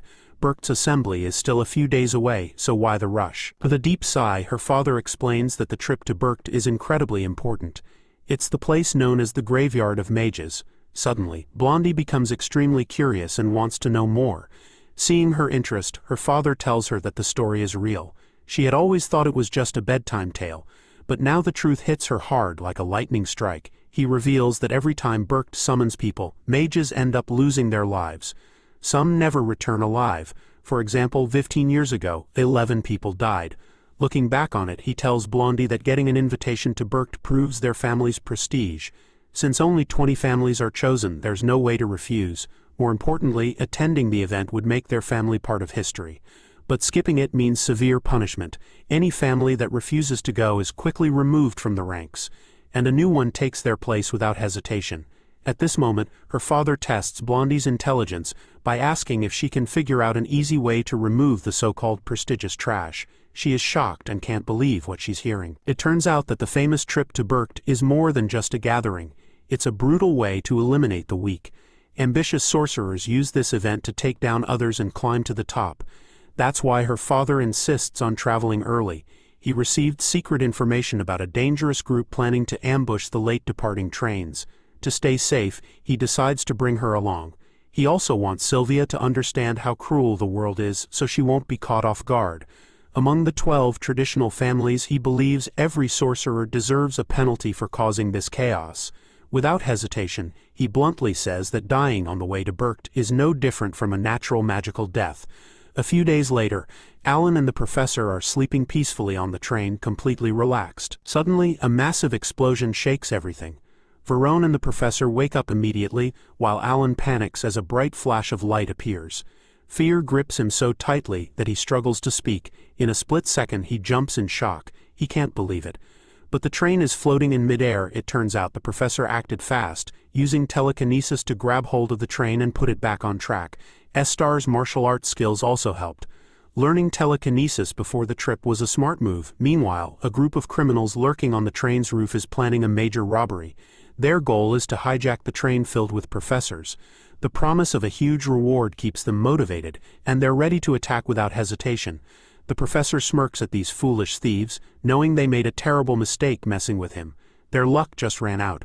Without wasting a second, he pulls out sharp pieces of wood and metal. He strikes fast, stabbing the attackers and sending them to their deaths. Alan watches in shock, his jaw nearly hitting the floor. Without a word, the professor knocks him out. It's time for the kid to get some rest. Without wasting any time, he orders Verone to get Alan and the other passengers to safety because he has unfinished business with these thugs. With that, he throws the filthy criminals off the train. He knows that Iron Man's sharp senses could easily tell the difference, but there's no time to overthink things. The professor steps in to take control of the situation and plans to sort out the rest later. He turns to the remaining thugs and tells them they've just signed their own death warrants. While Verone stays close to protect Alan, the professor takes action, reducing the damage from the explosions, getting the train back on track and taking down the thugs one by one. All of this drains his mana reserves, leaving him with only 10 out of 3,657. With everything settled, Verone reports that all the passengers have been safely evacuated. Out of nowhere, the professor starts to feel uneasy about Verone. Something about his gaze is deeply unsettling, though he understands why Verone might still be on edge. But that's not all.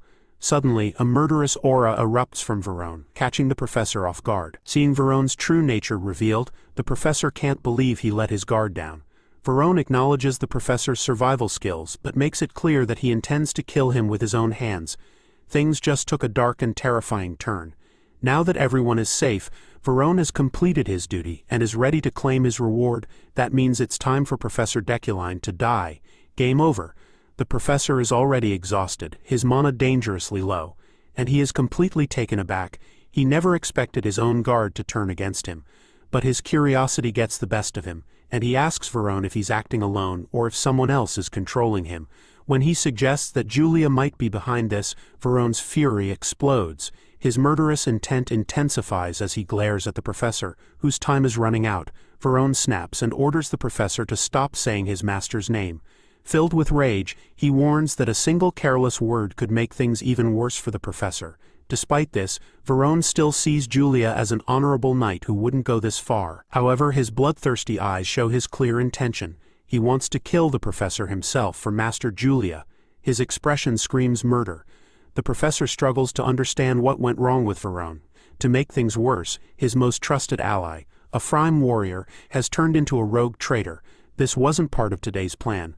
A once respected member of Freydin has chosen a dark path, leaving everyone in shock. With only 10 mana left, the professor wonders if he even stands a chance against this monstrous opponent. He has nothing left to lose. Without hesitation, he stops wasting time and declares that he will no longer serve Varone as his guard. Giving the professor a deadly glare, Varone launches forward at full speed. His blade slices through the air with lethal precision, completely catching the professor off guard. With no other option, the professor cancels his telekinesis on the train, sending it off balance. Somewhere else, Sylvia's servant knocks on the door to check if she is ready to try Bert's special snow cone. Without hesitation, Sylvia tells Sirio to eat it all. Sirio mentions that everyone except Professor Deculein and Rewind has arrived. She considers asking if Sylvia is waiting for someone important, but no words leave her mouth as she decides to leave Sylvia alone. After that, Sylvia starts remembering the past. She feels a wave of guilt as she watches the memory unfold from a distance. The day she visited her late mother was just an ordinary day. She had poured out her feelings, complaining about school and how much her teacher Deculein annoyed her. His endless assignments gave her headaches, and he acted as if he were the only professor that mattered. But then a faint noise interrupted her thoughts. Curious, she peeked around the tombstones and spotted Deculein standing there, his noble posture as composed as ever. He never seemed like someone who mourned, so it completely surprised Sylvia to see him visiting a grave. He was full of surprises, and then her jaw dropped. A single tear slid down Deculein's cheek. Sylvia was stunned. The sight of him crying shattered the perfect image of his cold, unfeeling personality. The strict and arrogant professor was now someone who had suffered a great loss. His tear looked like a falling star, and the moment stayed in her mind, unforgettable. Just then, her father's warning rushed back into her thoughts. A dangerous group was planning to attack the late-arriving trains, and she grew anxious because Deculein hadn't reached Bert yet. She remembered his lecture notes, which inspired her to take action. Pulling out a magic stone, she gripped it tightly, determined to do something. Since magic is built using the caster as the source, she had control over 3 primary colors of magic. Focusing her mana, she shaped the magic stone into a bird. With a silent command, she sent her intentions into it, hoping it would serve as her eyes. The bird, now named Swift, took off into the sky, ready to show her what was happening. Meanwhile, Professor Deculein is barely holding on, with a few broken bones. Luckily, the train didn't fall, all thanks to Iron Man. He just needs some time to recover. Hiding out of sight, Deculein hopes to buy himself a little time, but Varone has other ideas. That vicious man, hungry for the professor's blood, refuses to stop playing with him. Deculein can't believe Varone is still standing after everything. He tries to crush Varone's flesh by throwing a wood steel, but Varone dodges effortlessly. His protective chi surprises Deculein. Varone, on the other hand, finds it amusing that this dying professor is still clinging to life. What a miserable way to survive. The two engage in a fierce battle.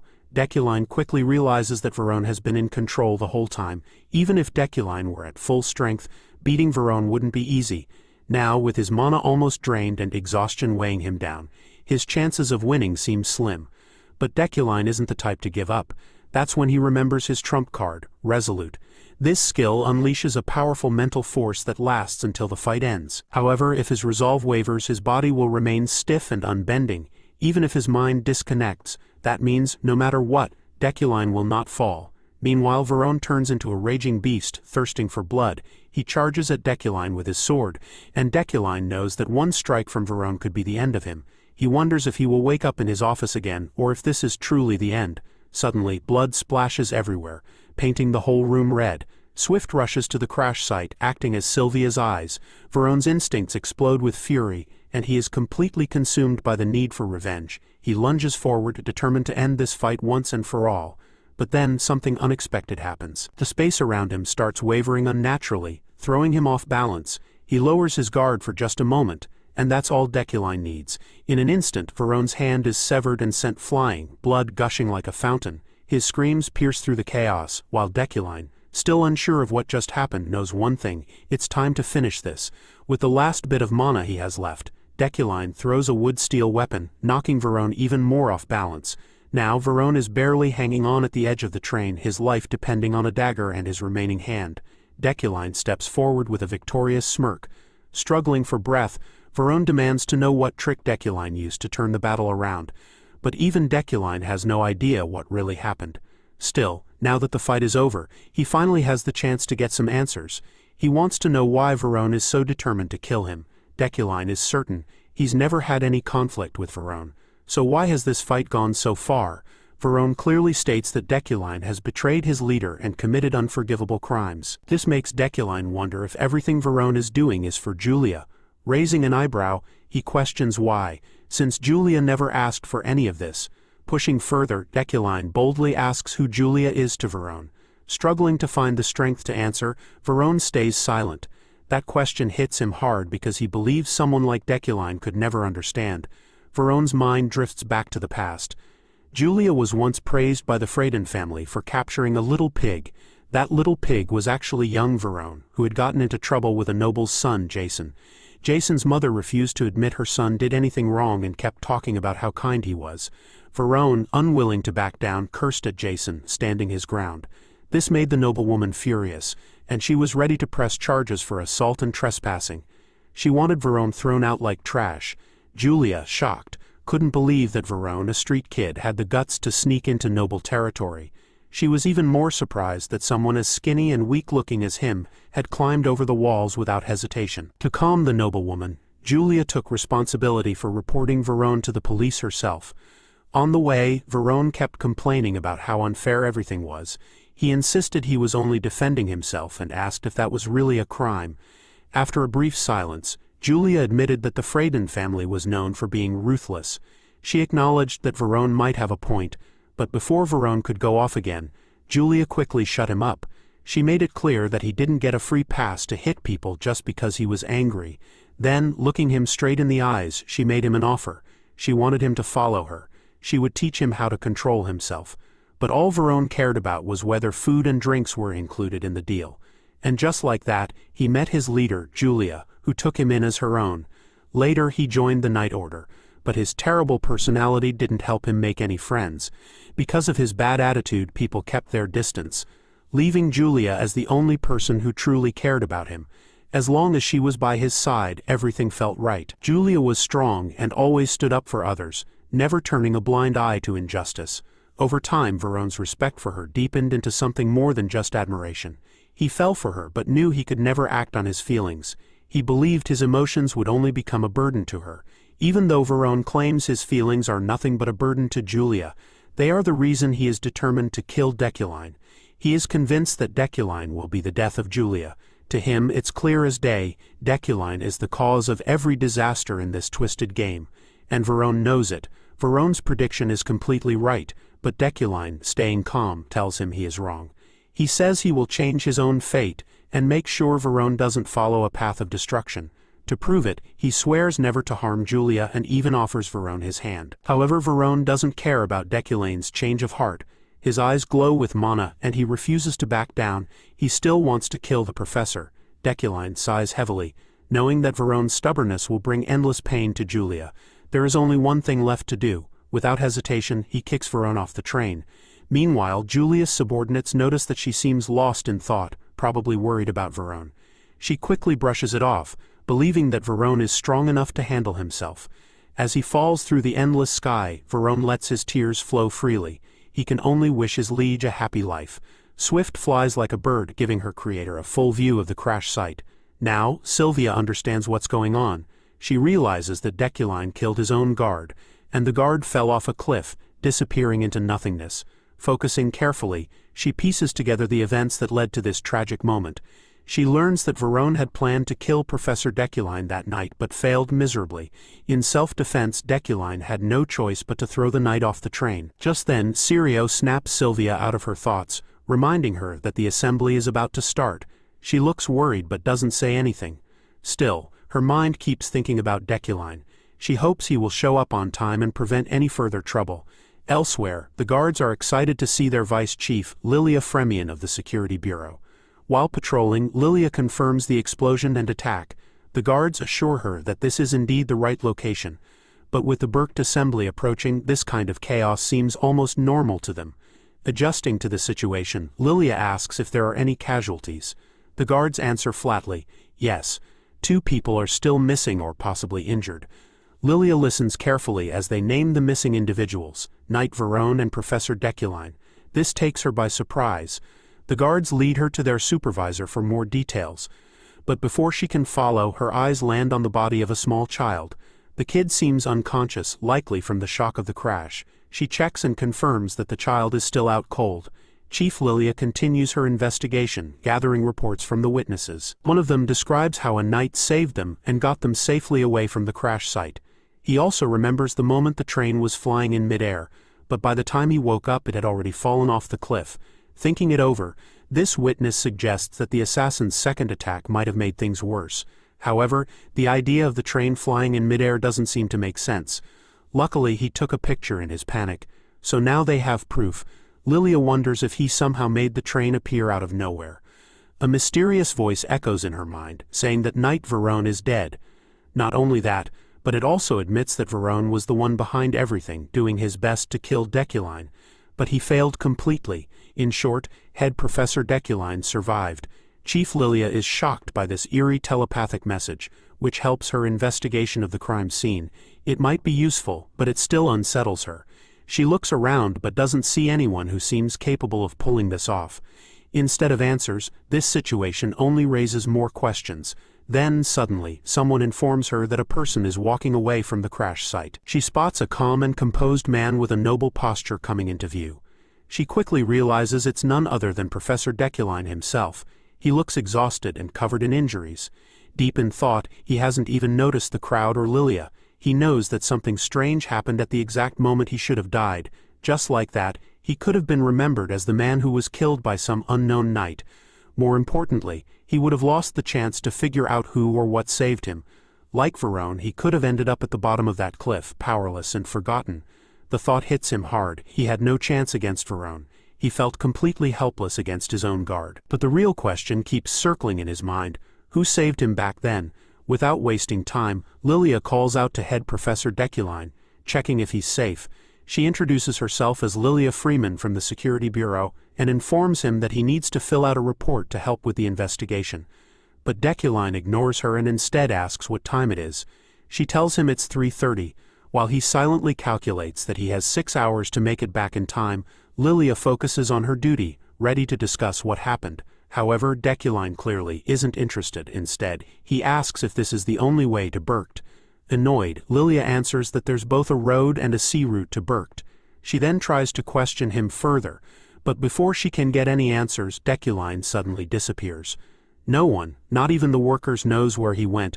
Lilia realizes that Deculein must have used a speed spell to escape her. After everything he's done, blocking the train, using telekinesis, fighting assassins, and taking on Varone, it's unbelievable that he still had enough energy left to cast acceleration magic. That's a high-level spell, and it irritates her even more. This confirms what Lockhart said about him. He really is something else. Meanwhile, at the Berkt assembly, the hall is full, and it's now 9:30. Sylvia is still waiting for Deculein to return.